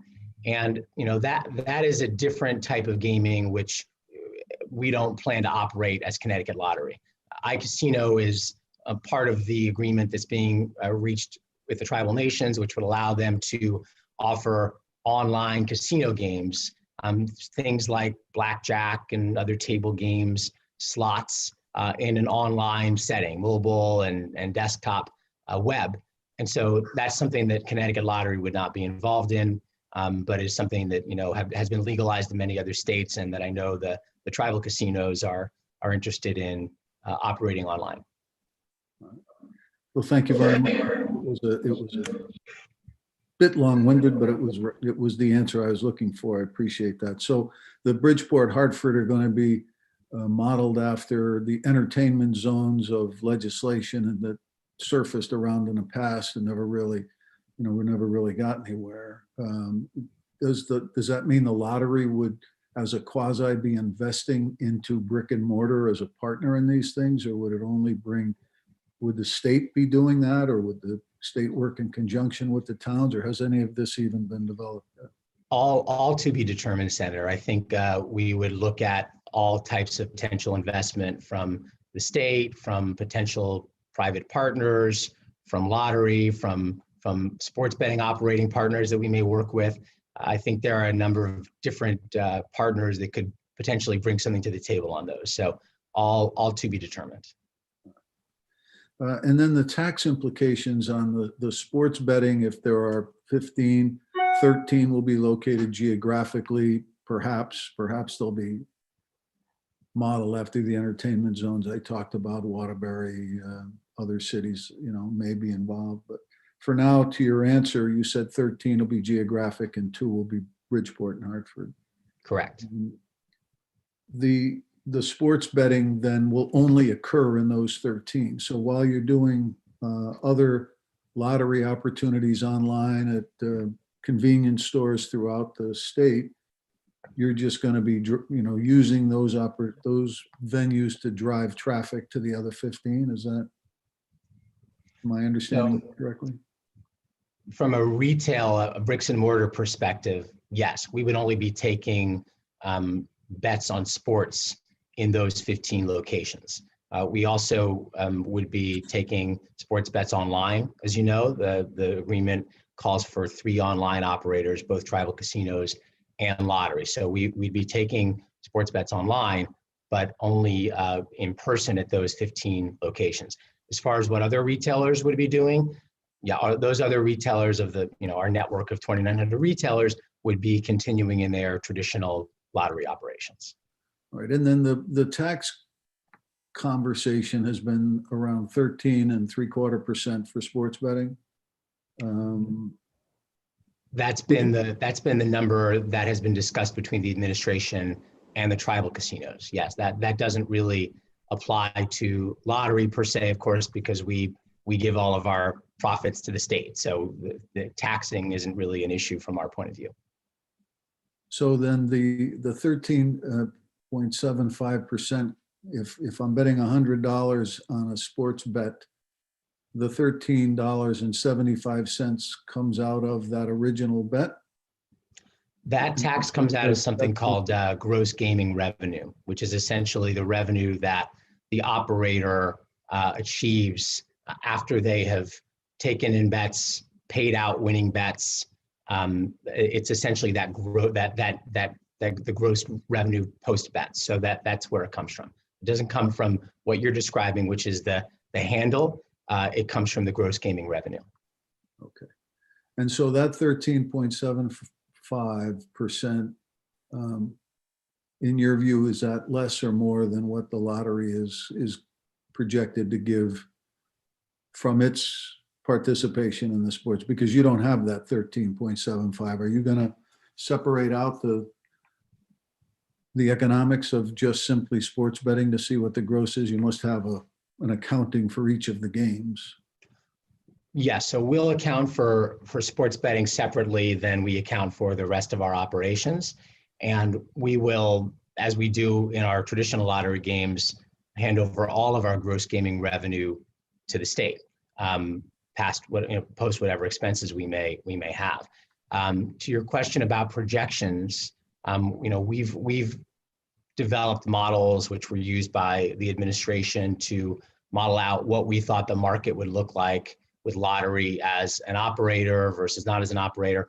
And yes, because of the fact that we do hand over 100% of our net to the state, we have anticipated that we'll return, significantly more per dollar bet to the state than, a taxed entity, or in the case of the tribal nations, technically it's a revenue share. It's a contribution rate, not a tax rate. But yes, we anticipate that we'll return more per dollar bet than those entities will. What we don't know sitting here today is what the market share will be. So will we have 20%, 30%, 40% of the market? That's something we won't really know until we get into operating. Thank you. And then I know my colleagues have some questions for you as well, but I have one last question that somewhat troubles me in terms of we had a nice conversation, and then subsequent to that, I learned of an online post that you made disparaging members of my party. I think you referred to a very difficult time in certainly this year and in our nation's history. And I spoke to you earlier about your leadership with people in terms of accountability, and I also used the word respect. So given the comment that you made, are you still able to work in a respectful nature with people who had nothing to do with that, that disastrous event of January 6th? But I think it's troubling to me that comment was made by somebody in a leadership position. Yeah, I appreciate your asking me that question, Senator, and I appreciate the opportunity to talk about that a little bit. I want to say a few things about that, and if anyone's not aware or familiar with what the senator is talking about, a member of the media looked at some online posts on my Facebook page that talk about political events really not relating to Connecticut, but relating to what was going on in Washington, D.C. And I want to say a few things. First of all, I want to say that my personal political beliefs have absolutely no bearing on the role I have done or will do as chair of the Connecticut Lottery. The two have absolutely nothing to do with one another. There's no partisan influence or partisan relevance, frankly, when it comes to the way that the Connecticut Lottery, the board of directors should be run or should be overseen. There's no Democratic or Republican way to run the lottery, right? This is a nonpartisan company, a quasi-public, whose job is to drive revenue to the state of Connecticut, to all of our priorities, and we will work and continue to work with everyone in the state legislature, no matter what their party affiliation is, when it comes to the way that we operate. Secondly, Senator, I think if you look at the way I have worked so far as board chair, the evidence is there that I don't have any partisan agenda at all when it comes to lottery. We've made one significant hire in the time I've been chair of the lottery, which was our government relations manager. And I was involved in that hiring process and talked to a couple of candidates, and we ended up hiring a former colleague of all of yours in the state legislature, Christopher Davis, a former Republican member of the Assembly. And I had absolutely, no qualms. In fact, I was very supportive of hiring Mr. Davis because I could see that he had great relationships on both sides of the aisle, that he was going to be helpful to us in our conversations with all of you, and that he would be a huge asset to the Connecticut Lottery. And he has been just that. And so there is no reason to believe that, whatever my own personal political views are, and that's what that post was, Senator. It was my personal political point of view at that particular time, right? You mentioned this was on February 1st, I think I posted that, after a very traumatic period of time that we'd all gone through in this country. And so my point of view was very much a personal one and having nothing to do with the Connecticut Lottery. The last thing I want to say about that, though, is that I think this episode has also helped me realize the importance of the role that I'm stepping into here with Lottery, and to think a little bit differently about the way I may communicate online, right? It's on Facebook, people, they debate about politics, they debate about issues like that.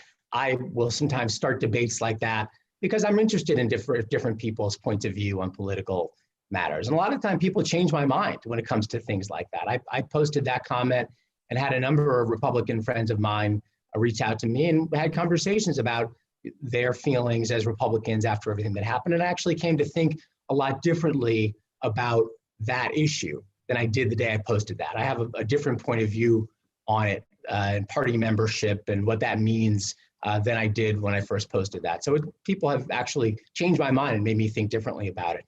But I think what's important is that I realize I have to be more judicious about the things I say online, about comments I make in social media. I have to make sure that I don't say anything to give the idea that as a member of Connecticut's state government, as someone who's overseeing this board, that I have any sort of partisan angle when it comes to what I'm doing. And so I can commit to you, Senator, and to everyone else listening to this, that I will be more thoughtful about things that I might post online when it comes to national politics or partisan politics than I was when I made that post. As you may know, I have been an active Democrat in the state. I was a member of the Democratic State Central Committee. I left that position in part because I did not want to have a sense of partisanship at Lottery. And so I will continue with that thinking and that way of behaving going forward, so that there isn't any misinterpretation of my role or anything I'm doing at Lottery going forward. Well, thank you for that answer. I appreciate it. I'm sure my colleagues are anxious to talk to you about their questions, and I thank you for answering mine, and I thank the good chairman for his latitude with allowing me the time to do that. Thank you very much, sir. Thank you, Senator. Thank you, Senator. Next, we have Representative Perillo, followed by Representative Yacarino. Mr. Chairman, thank you very much. And by the way, welcome. Thank you. Very much. It's good to see you there. Thank you. Rob, good to see you. First of all, congratulations. Second of all, I want to thank you for reaching out to me quite a while ago. We had a very good conversation. I appreciate that you took the time out to do that. So that was very good of you. During that conversation, we actually had a very interesting discussion, largely because of your background in sports media. And I wanted to talk a little bit about how the rise in sports betting has influenced sports media here across the country, but especially here, obviously in Connecticut, because of the presence of ESPN. How has that environment changed given the rise in sports betting? It has, thank you, Representative, for the question. It has changed massively. There's been a tremendous impact that it has had in a very short time. And the reason for that is pretty simple, right? Revenue, money. The fact that sports betting is now legal in 20 states, close to 20 states, means that there is significant advertising revenue that is available to these media companies that they want to capture. And so they do that by creating a lot more sports betting content, and they are taking advertising from a lot of sports betting operators. When sports betting was first legalized, at NBC Sports, where I worked at the time, we had a lot of conversations about, when and whether we would take advertising from sports betting companies. And now you look there and pretty much everywhere else in sports media, and it's everywhere. The advertisements, the content. I took a drive about a month ago. I was driving just to visit a friend in Greenwich from Westport. I drove in the car for about a half hour. It was a Sunday morning before the NFL conference championship games. And I was listening to sports talk radio out of New York. And all I heard for that entire drive was talk about how to bet the games that day. So it's clearly become a very big part of the way that sports is presented in this country. It's one of the reasons why I feel strongly that we as a state should legalize sports betting, because it's just part of sports now. And if you're a sports fan and you're listening to sports talk radio or you're reading about sports, you're being hit with this content on a regular basis. And so, I feel that we should give our residents the opportunity to participate in it instead of sending them across the state line to bet in another state or to bet on the black market. So it's big, and it's becoming a bigger part of the sports media landscape. It's a capitalist economy, and I guess where the money is where the interest goes. I can appreciate that. But your interest in sports media is really interesting, and your background in that brings a lot to the table. And I know you've got a venture of your own that's focused on sports media. It's Persona, right? Right, correct. Could you share a little bit about that? Because I find that interesting as well. So Persona is a company that I launched in 2019, and the best way to describe it is it's an interview platform. It's a question and answer marketplace, essentially, where you can ask questions to public figures or celebrities and get personalized video answers back from them. It actually isn't really tied to, we don't do too much in sports. We have some sports journalists who are on there. Some friends of mine, former sports journalists, people who work in that space, who will answer questions about what they think about sports, or what their interests are, or give career advice or things like that. But the best way to describe it is a marketplace. It's similar to a company called Cameo, which some of you may have heard of. This is the company where you can book a celebrity to wish your friend a happy birthday or something like that. So we do similar things to that, video based, and but it's more based on questions and answers. That's really the focus of Persona. Sort of interesting, creates a virtual dialogue, so that Yes. basically, what you might see, you referenced sports radio, where folks call in, kind of the same concept, but almost on demand. Yes, correct, exactly. And we'll over time, I'm hoping to enable live conversations as well as what we have now, which are asynchronous, where you send a question to someone and get an answer back. Got it. And I do want to talk about something that, I was kind of, researching Persona because I do find it interesting, and I just want to mention something, because, as a public figure, we're all sensitive to it.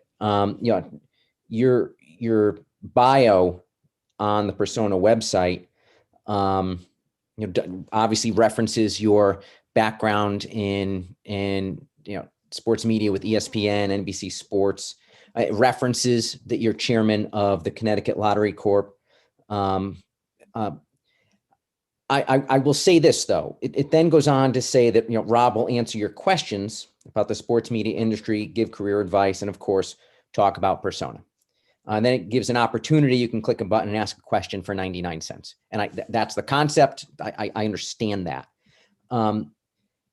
That said, a lot of what we do is about perception. And in this bio, you advertised yourself, rightly, by the way, but you advertised yourself as the chairman of the Connecticut Lottery Corporation Board, and then go on to say you can ask me a question for 99 cents. I get it. It's consistent with what the company does. But, if any of us, were in that similar situation and advertised ourselves as being state representatives or state senators, and said, oh, hey, and by the way, you can pay to ask me a question about government, the press would be all over us. So I would simply caution, just be careful. I mean, when I read that, I was kind of shocked. Having spoken with you, I don't think there's any sort of vast left-wing conspiracy to enrich Rob by being, by having this chairmanship. But, people do think about these things. People do notice these things. So consistent with your conversation with Senator Formica, we are now in a different environment once we're elected or appointed.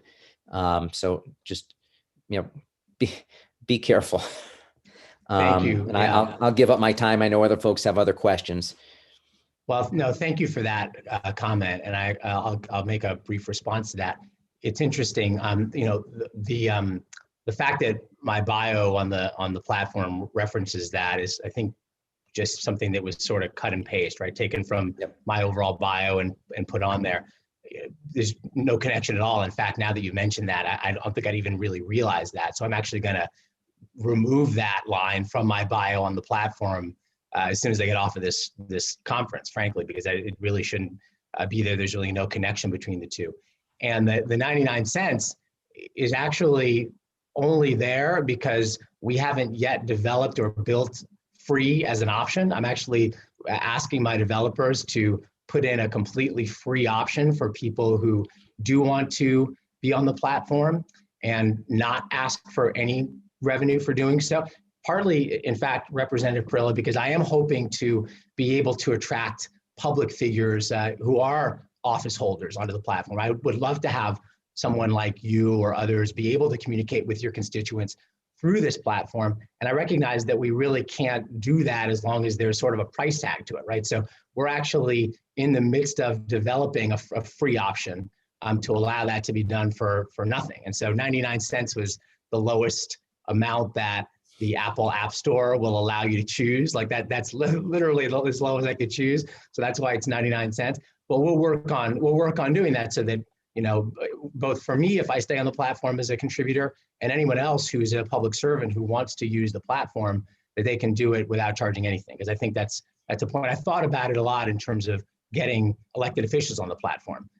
But for myself, and the 99 cents that I was charging for myself, I hadn't really thought about it, but I appreciate you raising it. Well, I just give you credit for thinking you get 99 cents. I mean, I can't get people to come to a free event where I'm handing out pizza. So good for you. But again, I don't want to take up any more of your time or the other committee's time. I know there are other questions out there. So Rob, thanks very much. Thank you very much. Thank you, Representative Yacarino.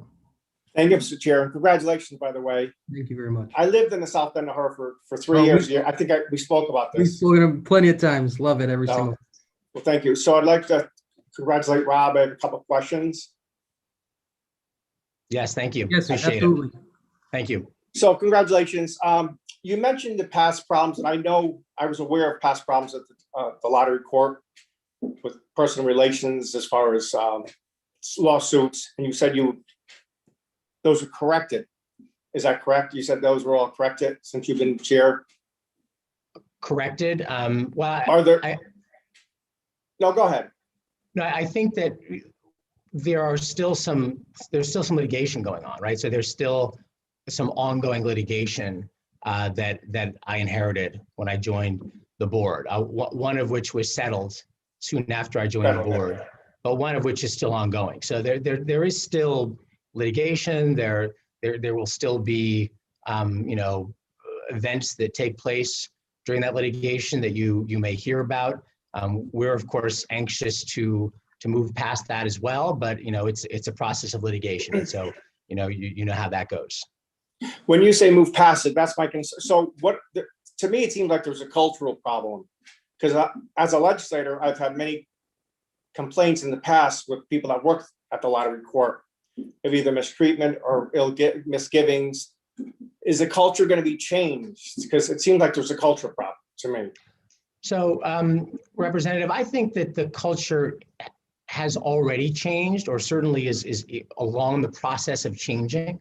A culture doesn't change overnight, of course. You don't flip a switch and say, great, everything is good here now. And so I would not sit here today and say things are perfect or there are no issues at all. What I would say is, as I referenced earlier, is that we have leadership now at the staff level with Greg Smith, who I think really has made great strides since he came in 2018 to improve the relationship between management and all of the employees. Are there still some ongoing issues? Yes, and there will always be issues in an organization where you have humans, where you have different types of employees. You have union employees and non-union employees. You have different types of people working there. So I don't expect that we'll likely reach the state of perfection, but we certainly are moving in a direction toward a more positive culture there. I appreciate the honesty. That's the answer I wanted to hear, because it's not just going to go away. And that's something that you recognize, and I think Mr. Smith recognizes, and I think the whole body should recognize. You mentioned integrity earlier. I am a Republican, and I have to be honest, it really bothered me what you wrote. I have a Democratic campaign manager, and we've had our back and forths. But it saddens me that you would generalize really everybody in the Republican Party, either local, state, or federal.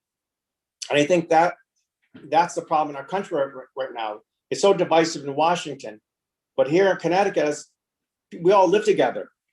And I was shocked and saddened to see your statement. I study history. I'm just reading a book now where President Eisenhower, after he was president, he spoke to Republicans to bring people together. And it's just like when George Wallace, who was a Democrat, ran for president. Should have Jimmy Carter fled the party? Should have Joe Biden fled the party? Should have Ted Kennedy fled the party? No, they should stay in the party and strengthen it and make it better. And I just was really saddened to see that. And I spoke to Chris Davis this morning about you. You have a tremendous resume. I know folks that worked with you at ESPN, and they all had good things to say about you. But that statement is a broad statement that nobody should say. I wouldn't say it about any Democrat. And what happened in Washington, we all know it was tragic and sad and should never happen again. And anybody that wants that behavior, they don't belong in our country, let alone a party. So that just saddens me. And I don't know if you apologize for it or you take that. I listen to you with Senator Formica, but we don't want, you're a smart guy. We don't want people to think that way and speak out that way, because it's just divisive. It doesn't bring us together. We need to learn from each other, not disparage each other. No, thank you, Representative. I really do. I just want to make it clear. I really appreciate what you're saying, and I agree with what you're saying. I think I said that at a time that was, an emotional time for so many of us, right? After what we all saw take place in our nation's capital in January.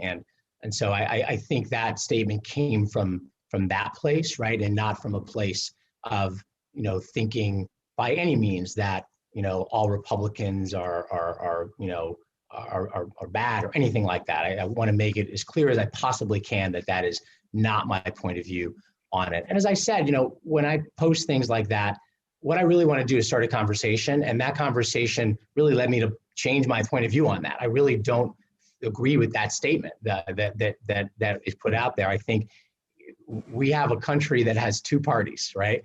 If you want to go into public service, you've got two choices, right? You've got Democrat and you've got Republican. And there are very principled reasons for someone to choose to be a member of the Republican Party. Maybe they were drawn to the Republican Party during the days of Ronald Reagan or George H.W. Bush or George W. Bush. There are principled Republicans in our country.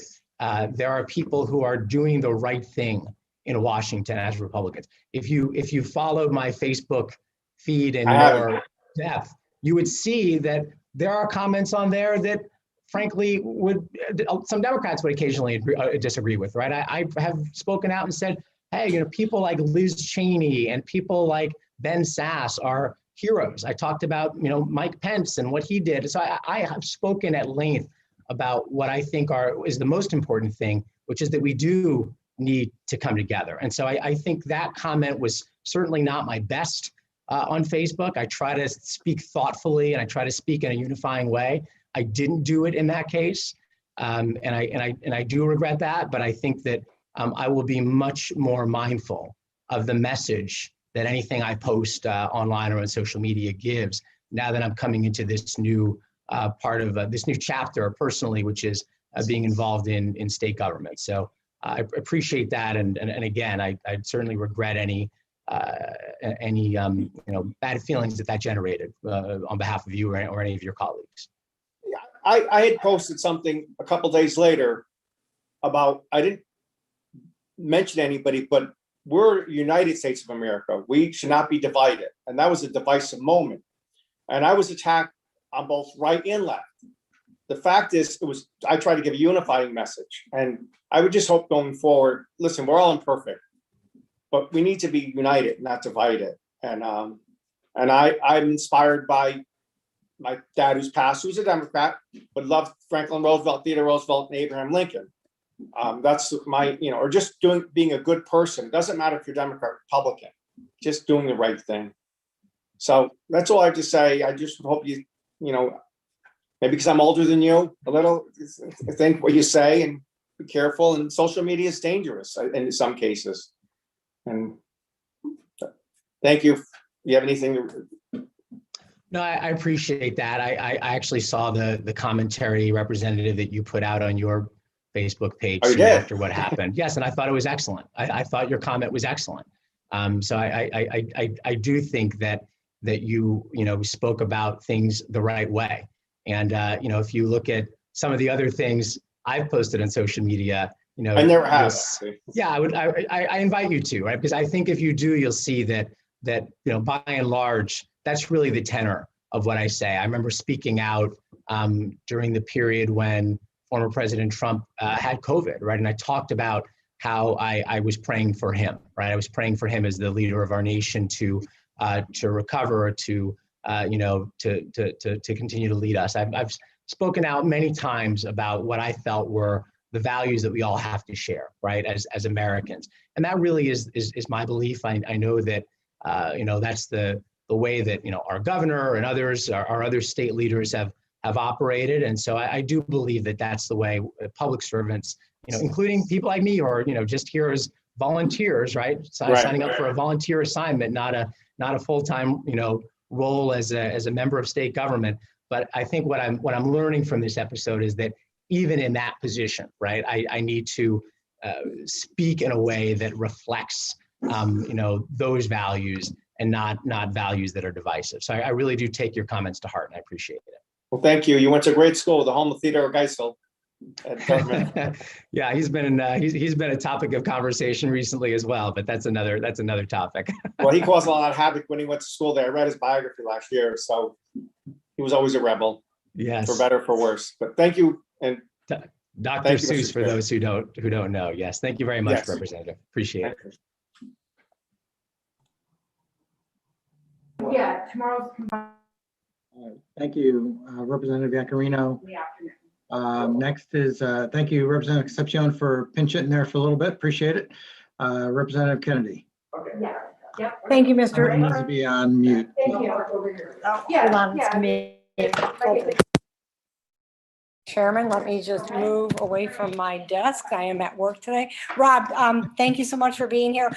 I will be really quick because it has been a very long morning. And I want to thank you for reaching out to me back in January. I have to honestly tell you, I had to go back and look at my notes.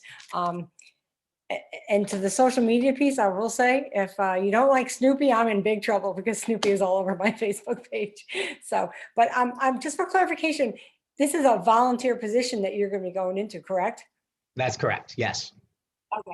And what kind of hours do you anticipate that you would be working in? Because I'm exhausted listening to some of the things that you've been able to put into place and you've implemented since last May. So what do you think the average type of hours would be for this position? Yeah, that's a good question. I think that, at a base level, I speak to Greg Smith on a weekly basis. We have a monthly board meeting, and I also chair the executive committee on a monthly basis. So that adds up to sort of, 6 meetings on my calendar every month, which is manageable. I think the moment that we're going through right now with what's happening with the potential expansion of gaming and what we may be looking at in terms of sports betting and iLottery, certainly putting a little bit more time than that in both working with the administration on what I think a deal might look like to expand gaming, and working with Greg Smith on our strategy. I think we're looking at a number of hours every week just to make sure that we're aligned and that we're doing things the right way. Don't have a specific hourly number in mind, but I think it'll probably ebb and flow a little bit based on things that are happening and what we've got to do to ramp up if and when we're given the right to operate with some expanded gaming in the state. I appreciate that, and I do appreciate everything that you said regarding the iGaming, and also the fact that you'd be working with various agencies with gambling addiction, and that's a very positive note. So I do thank you for that.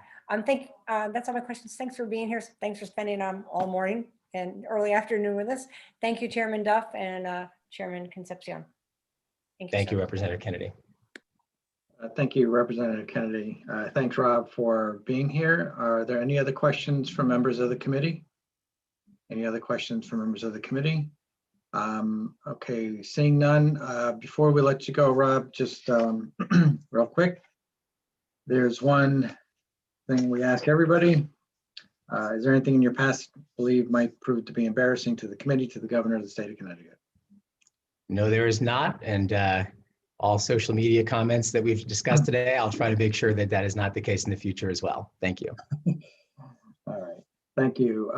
Madam Clerk, before we let you go, Rob, we did have one person I think said they wanted to publicly testify. I'm not sure if it was on this nominee or anybody else. I think actually we can let you go, Rob. Thank you. Okay, thank you very much. Do we have anybody? He did not appear. Okay, all right, thank you. Okay, I believe that's our last nominee. Is that correct, Madam Clerk? Yes. Okay, all right, well, let's adjourn then the public hearing agenda, and we will adjourn that. Wait 10 seconds. And why don't we convene the Executive and Legislative Nominations Committee meeting for Tuesday, March 9th, 2021, for the purposes of voting on these candidates who we heard today. Our first, before we begin, Representative Concepcion, do you have any comments before we start? Nothing, for the good of the order. Thank you. Sure. On item number 1, resolution confirming Shannon R. Tracy Berquist of Colchester, remember the State Elections Enforcement Commission. Is there a motion? So moved. Second. So moved by Representative Concepcion, second by Representative Godfrey. Any discussion? If not, Madam Clerk, please call the roll. I will as soon as I find my tally sheet, Mr. Chair.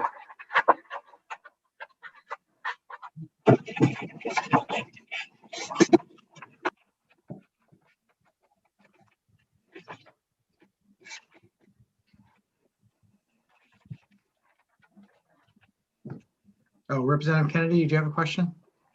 I do, sir. Thank you. Will votes be held open for those who are not, Yeah, we're going to keep because there's so them many open meetings till going on. 3 o'clock tonight. Until 3 o'clock? Yeah. Thank you, sir. Thank you.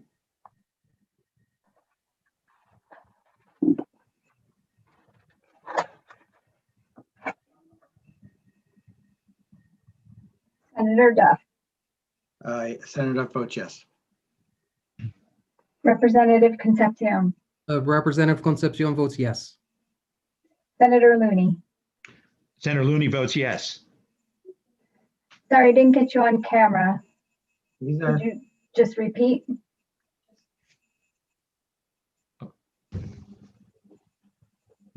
Senator Looney votes yes.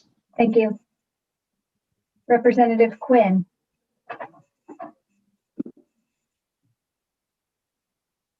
You're on mute. Representative Quinn votes yes. One more time, sir. Representative Quinn votes yes. Thank you. Senator Kelly.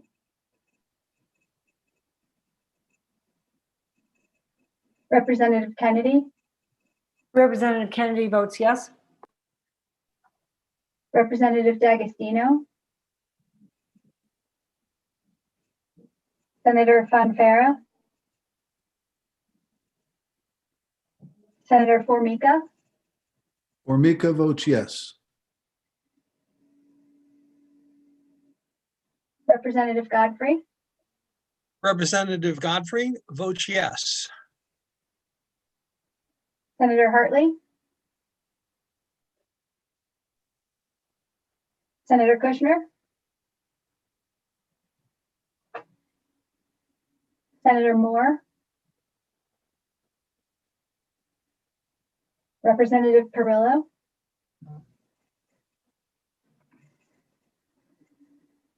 Senator Summers. Representative Yacarino.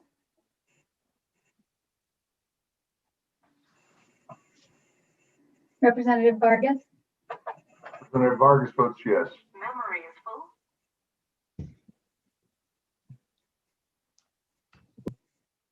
That's the roll.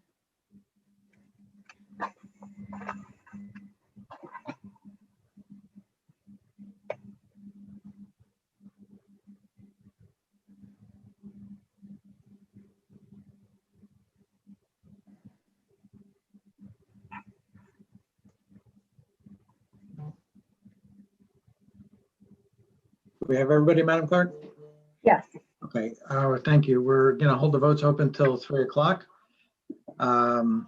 Next is the first one was a House Joint Resolution. Number 2 is Senate Joint Resolutions. First one is resolution confirming Sarah Haley Egan of West Hartford to be a child advocate. Is there a motion? So moved. Oh, so moved. It's been Second. moved and seconded. Did you get who that was, Madam Clerk? No, sir. Could you Okay, please? I heard Representative Godfrey moved and Senator Looney second, I believe. That's right. Don't we need a senator for this one? No, these are joint, doesn't matter. Any discussion? Senator Summers. Hi, you didn't hear me on the last vote. I was a yes. Thank you, ma'am. Thank you. Okay. Thank you, Senator Summers. Okay. Madam Clerk, would you call the roll on Sarah Egan, please?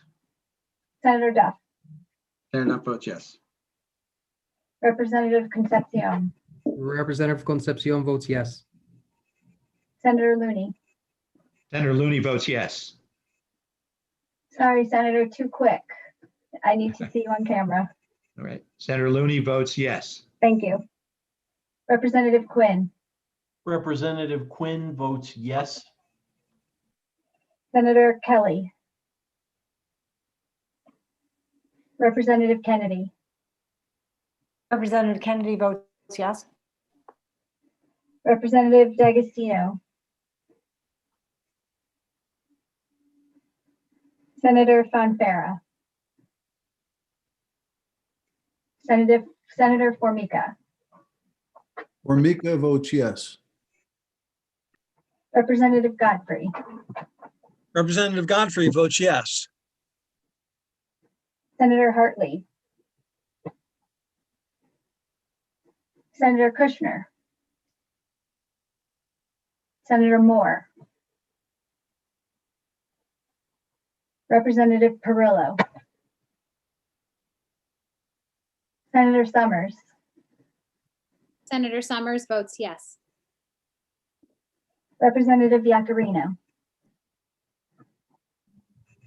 Representative, oh, sorry, go ahead. Were you there? Representative Yacarino, you're on mute. Sorry, Representative, thank you, Senator Duff. Representative Yacarino votes yes. Representative Vargas. Representative Vargas votes yes. Wendy, Yes, this is Dave. Did you get me the first, you get my first vote? I did not. Thank you, Senator Duff. Yes, on the first nominee. Oh, good. I was on mute. I Thank wasn't even you. paying attention. Thank you. Thank you. Oh, geez.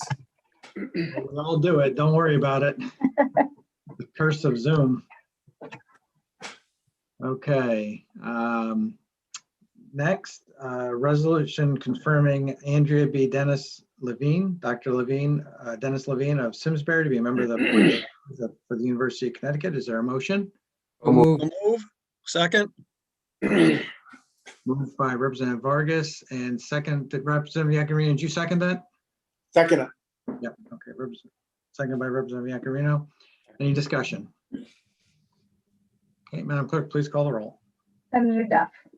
Senator Duff votes yes. Representative Concepcion. Representative Concepcion votes yes. Senator Looney. Senator Looney votes yes. Representative Quinn. Representative Quinn votes yes. Senator Kelly. Representative Kennedy. Representative Kennedy votes yes. Representative D'Agostino. Senator Fonfara. Senator Formica. Formica votes yes. Representative Godfrey. Godfrey votes yes. Senator Hartley. Senator Kushner. Senator Moore. Representative Perillo. Senator Summers.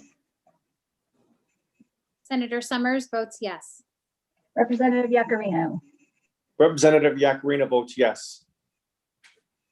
And Representative Vargas. Representative Vargas votes yes.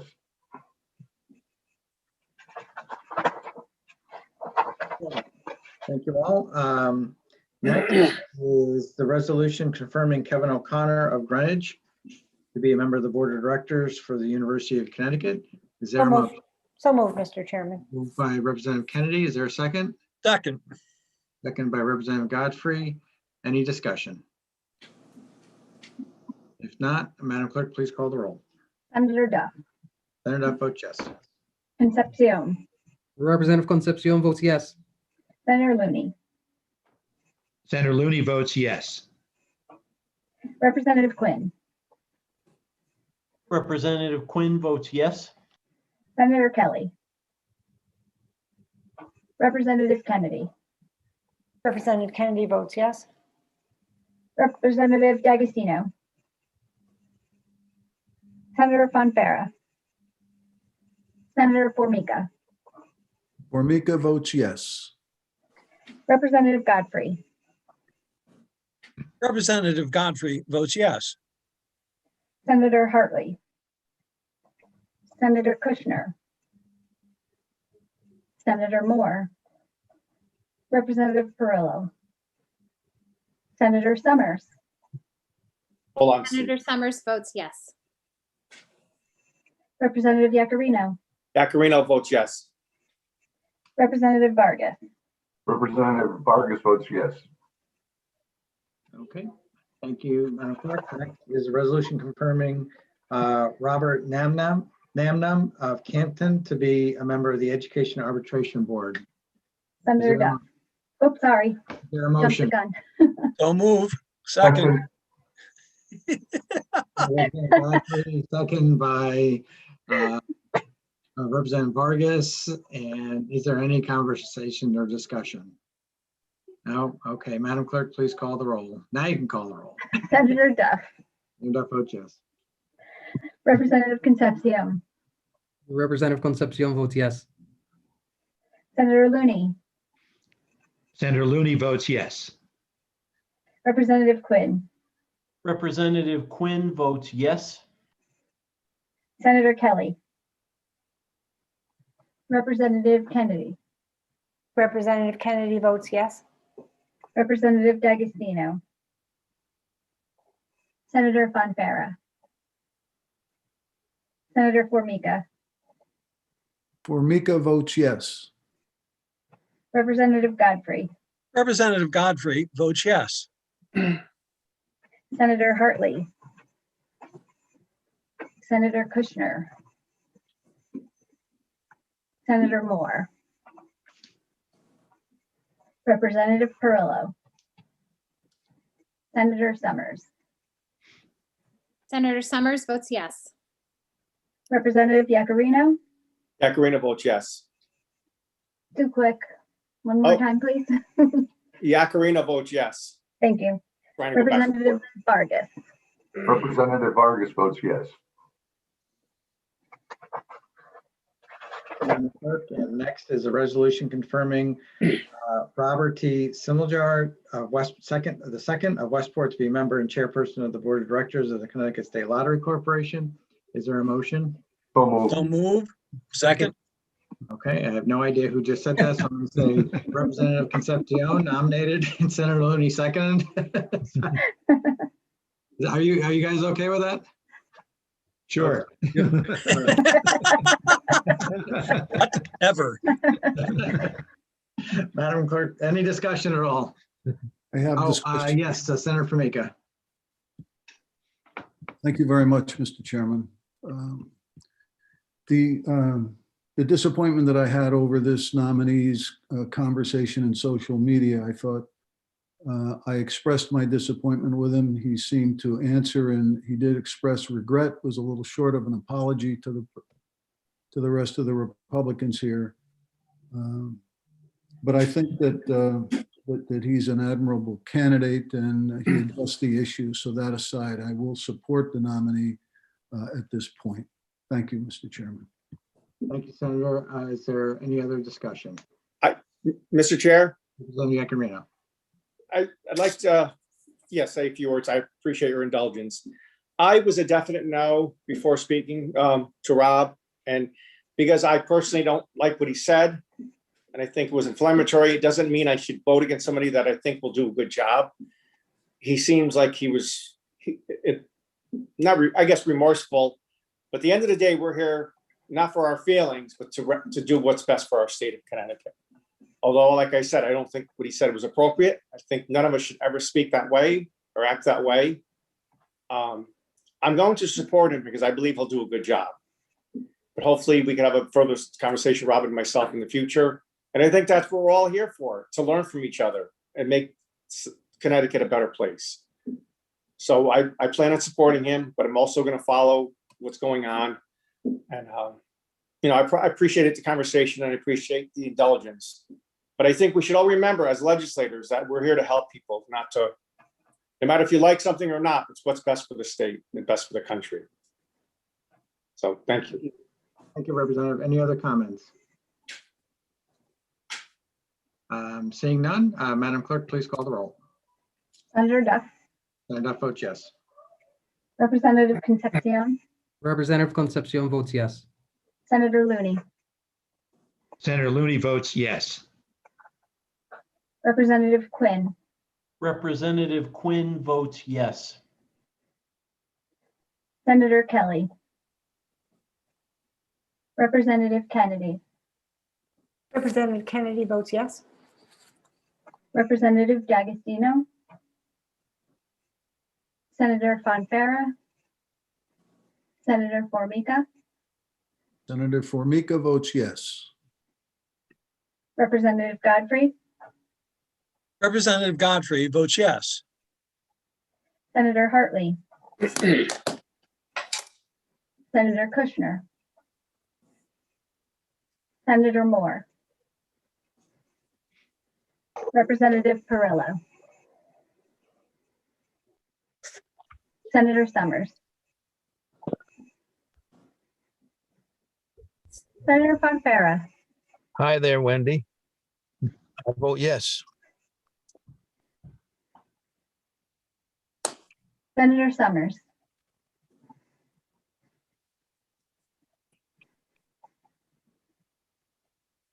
Representative Yakarino. Yeah, Karina votes yes. Yeah. I'm trying to do too many things at once. Sorry. I got it, sir. Representative Vargas. Representative Vargas votes yes.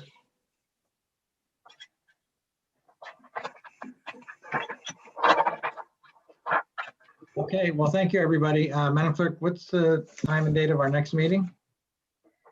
Time and date is Thursday, the 11th, 10 o'clock. Okay, and I think we have a relatively small agenda, not a marathon hearing like we did today. So It may be, well, 4 people. Okay. So hopefully not quite as long. Okay. All right. Well, everybody, enjoy the beautiful weather. We're going to recess the hearing because we're going to keep the votes open. Thank you, everyone. Thanks for your patience today and have a great day. Bye. So, bye. Thanks, everybody. Thank you, Wendy. Bye. Thank you. Thanks, Wendy. Thanks, everybody. Yeah, Senator Fonfara, if you stay on, I can take your votes. I will, thank you.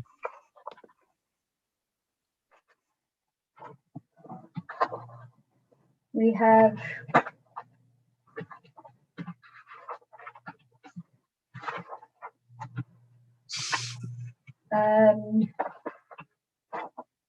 Shannon R. Tracy Bergquist of Colchester to be a member of State Elections Enforcement Commission.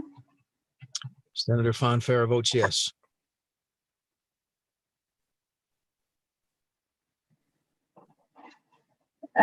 Resolution confirming Sarah Healy Egan of West Hartford to be child advocate. Senator Fonfara votes yes.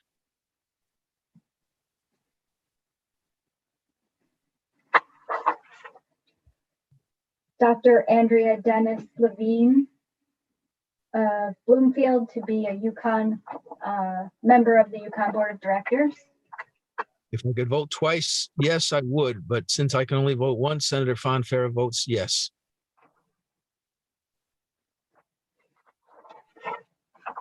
Kevin O'Connor to be on the Yukon Board of Directors. Senator Fonfara votes yes.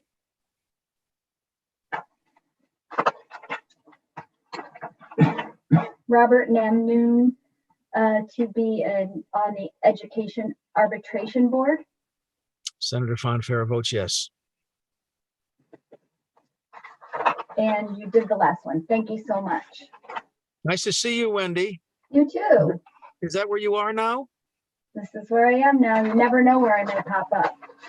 No, but I've been on, this is my 3rd session here. it is. Yeah. You can see how much I have to do with executive noms. Yeah, I know, right? Plus I was Alex Kasser's aide for 6 months too, because she didn't have anybody. Okay. So you know they always do that with me. Yeah, I do. Because after you, I filled in for Ted Kennedy for a while. And then Alex from spring all the way through December of this past year. So Well, hopefully you've landed in a place that you enjoy. I do like this committee. It's a great committee. Nobody argues. That's great. It's nice. Yeah. Good for you. You deserve it. Thanks. Thank you. Take Take care. care. Bye All now. right, see ya.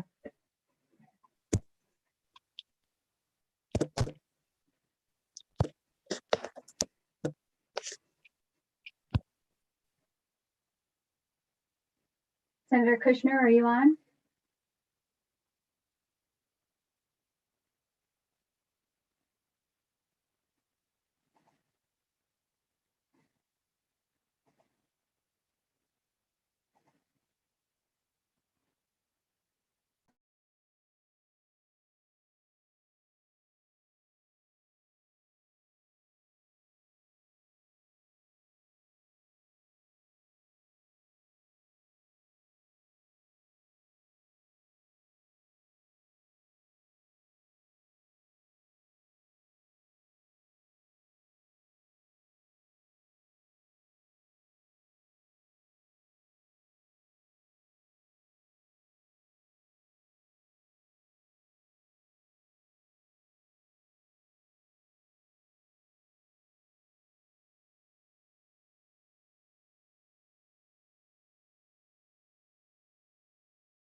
Hi, Senator. You're on mute, ma'am. Oh, there Hi. you go. I know I missed a vote because I had to jump to another meeting to vote on something else. That's okay. I think it's just the lottery. The last one. Yeah. Yep, Um, just that one. That's for the lottery commission. The mole care. Yeah. Yeah, I'm a no. Okay. No problem at all. I've marked you as such. Thank you. Thank you so much. Take Bye-bye. care now.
Hi, Senator.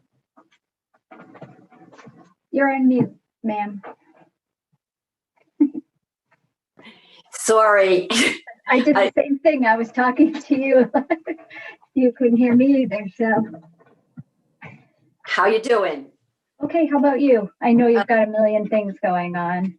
Oh, they're all on top of each other. So I've given up trying to be on time for all of them. Just, Oh, yeah. I think there were 12 meetings today or something. oh, it's just crazy. Yeah. And local stuff. Yeah. You just, Yeah. can't fire hose. Yeah, it's crazy. Okay, so I have for you Shannon Berquist of Colchester to be a member of the State Elections Enforcement Commission. So Hartley in the affirmative. Sarah Healy Egan to be child advocate. Senator Hartley in the affirmative. Sorry, I got them all mixed up here.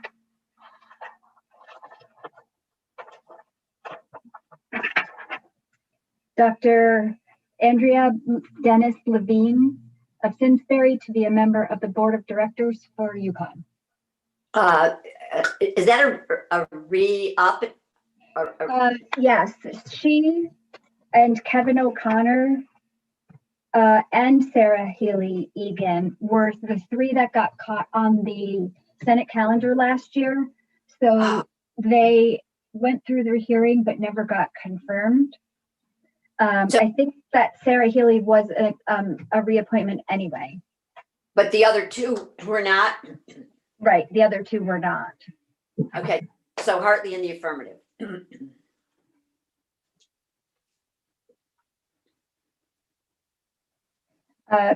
Kevin O'Connor of Greenwich to be a member of the Board of Directors for UConn. Hartley in the affirmative. Robert Namnoon of Canton to be a member of the Education Arbitration Board. Hartley in the affirmative. And Robert Simulcare of Westport to be a member and chairperson of the Board of Directors for the Connecticut State Lottery Corporation. Oh, is that a new one? Yes. What's his name? Simulcare, Simmelkjaer. Okay, in the affirmative, Hartley in the affirmative.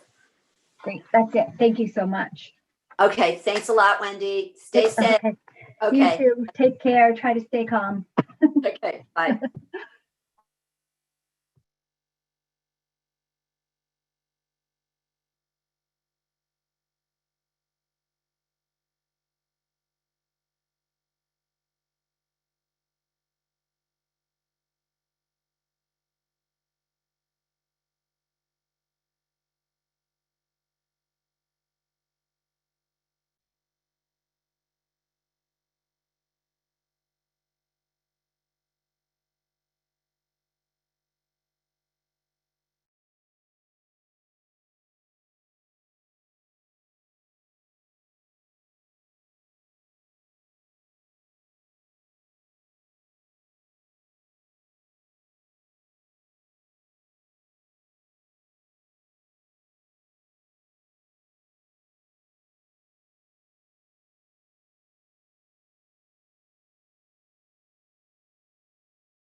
Wendy?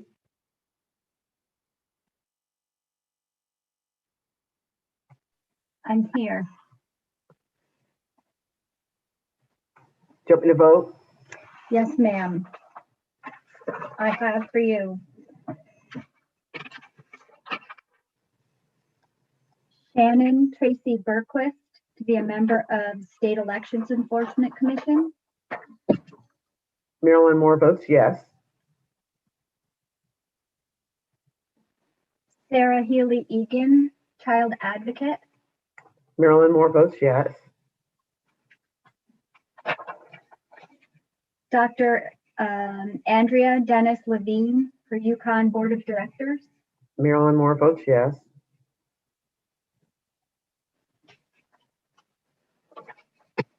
Kevin O'Connor of Greenwich, Yukon Board of Directors. Marilyn Moore votes yes.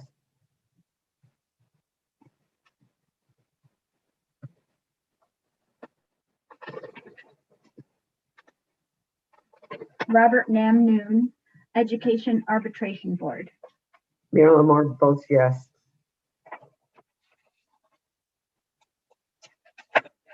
And last, Robert Simulcare of Westport, a member and chairperson of the Board of Directors for the Connecticut State Lottery Corporation. How do you pronounce his last name? Simulcare, it's Simmelkjaer. Okay. Marilyn Moore votes yes. Thank you very much. That's it for today. I Thank you. appreciate it. Bye-bye.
Hi, Representative.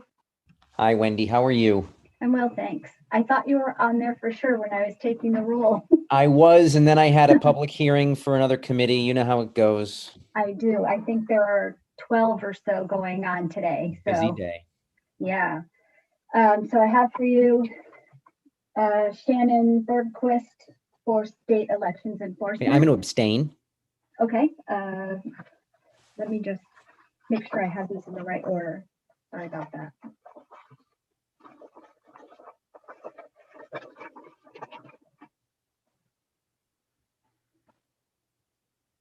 Okay. Sarah Egan for child advocate. Yes.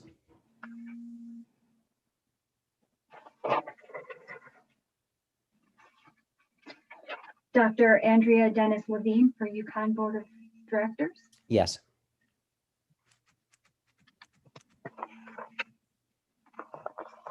Kevin O'Connor for Yukon Board of Directors. Yes.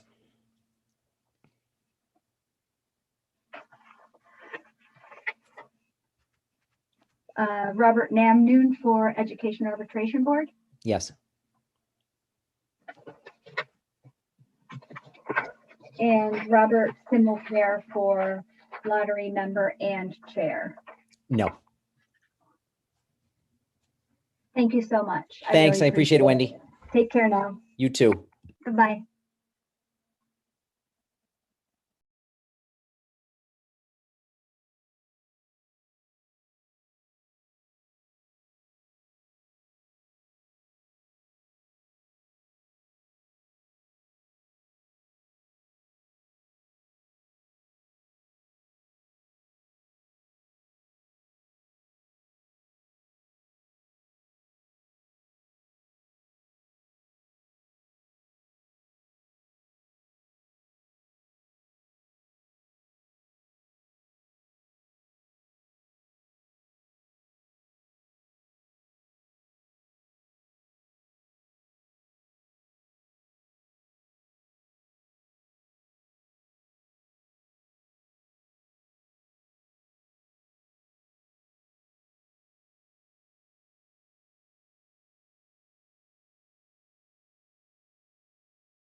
Hi, Senator Kelly.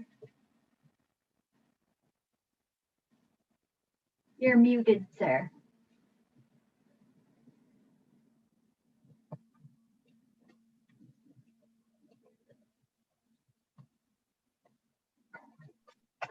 How about now?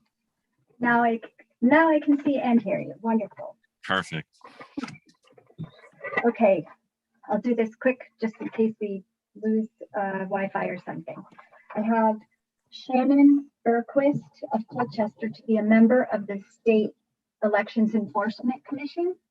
Yes.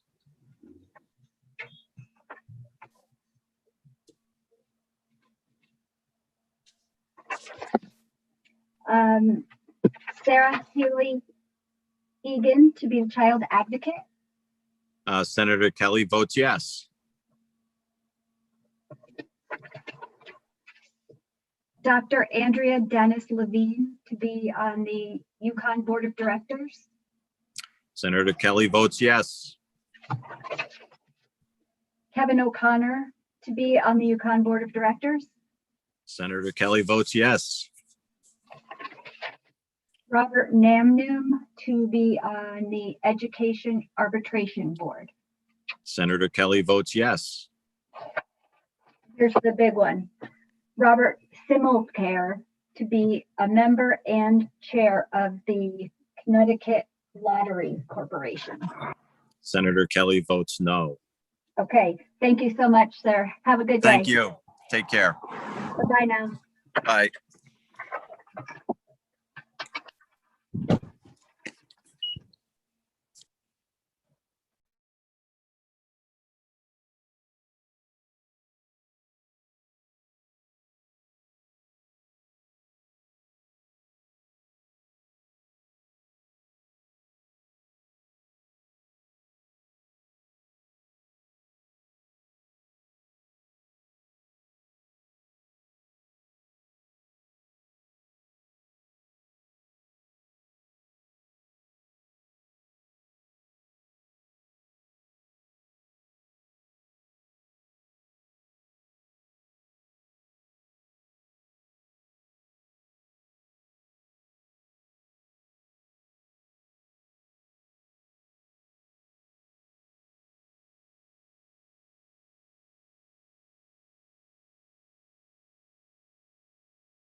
Hello.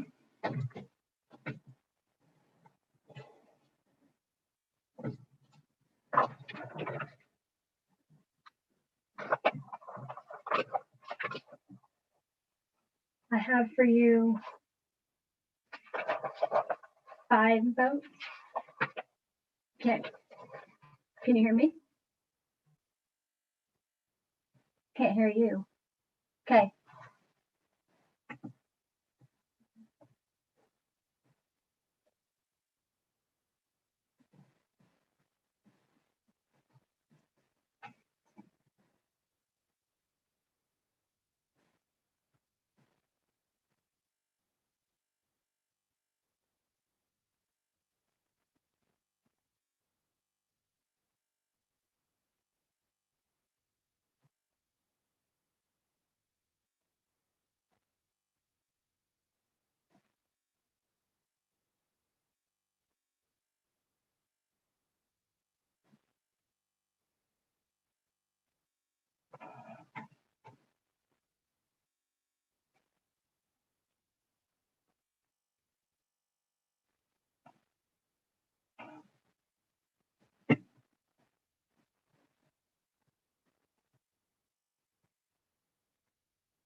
Can you hear me now? You're muted though. Can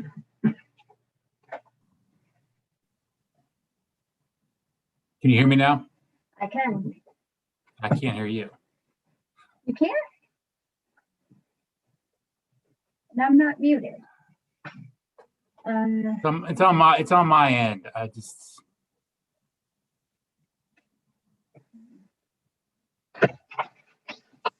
How's that? I can hear you. Can you hear me? Now I can hear you. Yeah. All right. Awesome. All right. Let's see. I have for you 5 votes. Shannon Berquist of Colchester to be a member of the State Elections Enforcement Commission. D'Agostino votes yes.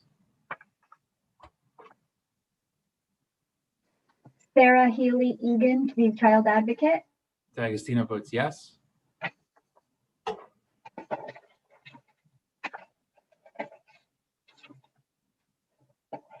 Dr. Andrea Dennis Levine of Simsbury to be a member of the Board of Directors for the University of Connecticut. D'Agostino votes yes.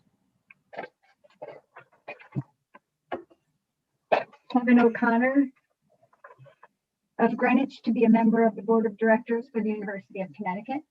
D'Agostino votes yes. Robert Namnoon of Canton to be a member of the Education Arbitration Board. D'Agostino votes yes. And Robert Simulcare of Westport to be a member and the chairperson of the Board of Directors of the Connecticut State Lottery Corporation. D'Agostino votes yes. You're all set. Thank you so much. Thank you, Wendy. Sorry about Take that. care.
Hi, Wendy. I'm finally back. Hi, Senator. Mike called me. I'm so glad that you could make it. Yeah, I was in I hardly ever have outside meetings, but I had one today with a lobbyist at a catering joint, you know, big venue in our district that's having trouble. And they don't have any cell signal there. They're like in a, and so I couldn't even go on my phone. Gosh, connect. I mean, he could have set me up and I could have gone through the rest, you know, the catering hall's Wi-Fi. But at that point, I just wanted to get out of there and get home. Wow. Anyway, I'm here before 3. Yes. Okay, I have for you Shannon Bergquist of Colchester to be a member of the State Elections Enforcement Commission. Yes. Sarah Healy Egan to be child advocate. Yes. I get to hear a lot of these because I was home for a long time. Yeah, I was surprised that you were sort of missing after that. Yeah, I had to go out to this meeting that was set up a long time ago. Dr. Andrea Dennis Levine, Yukon Board of Directors. Yep.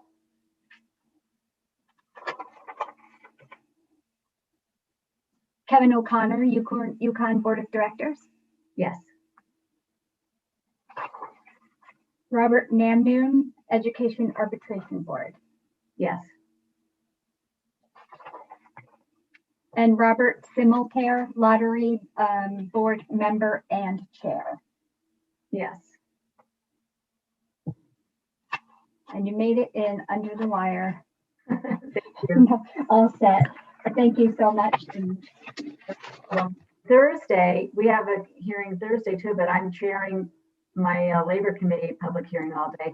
So I won't get to hear any of those, but Mike will keep me posted on voting. Okay, I will send today or tomorrow all of the documents. Okay. I'll try to get them today, but usually with the after hearing stuff with the votes and whatnot, I may not have time. Yeah, and I won't today anyway, but that's fine. You do a great job. Thank you. Oh, thank you. I'm co-hosting GAE tomorrow, and that one looks like it might be long. And today I have a class that I take. It's painting, but I just want to get all this stuff done quick. But you will have it before the hearing, so you can look through it. All right. Thanks so much, Wendy. Have a good day. Anytime. See ya. Bye-bye. Bye.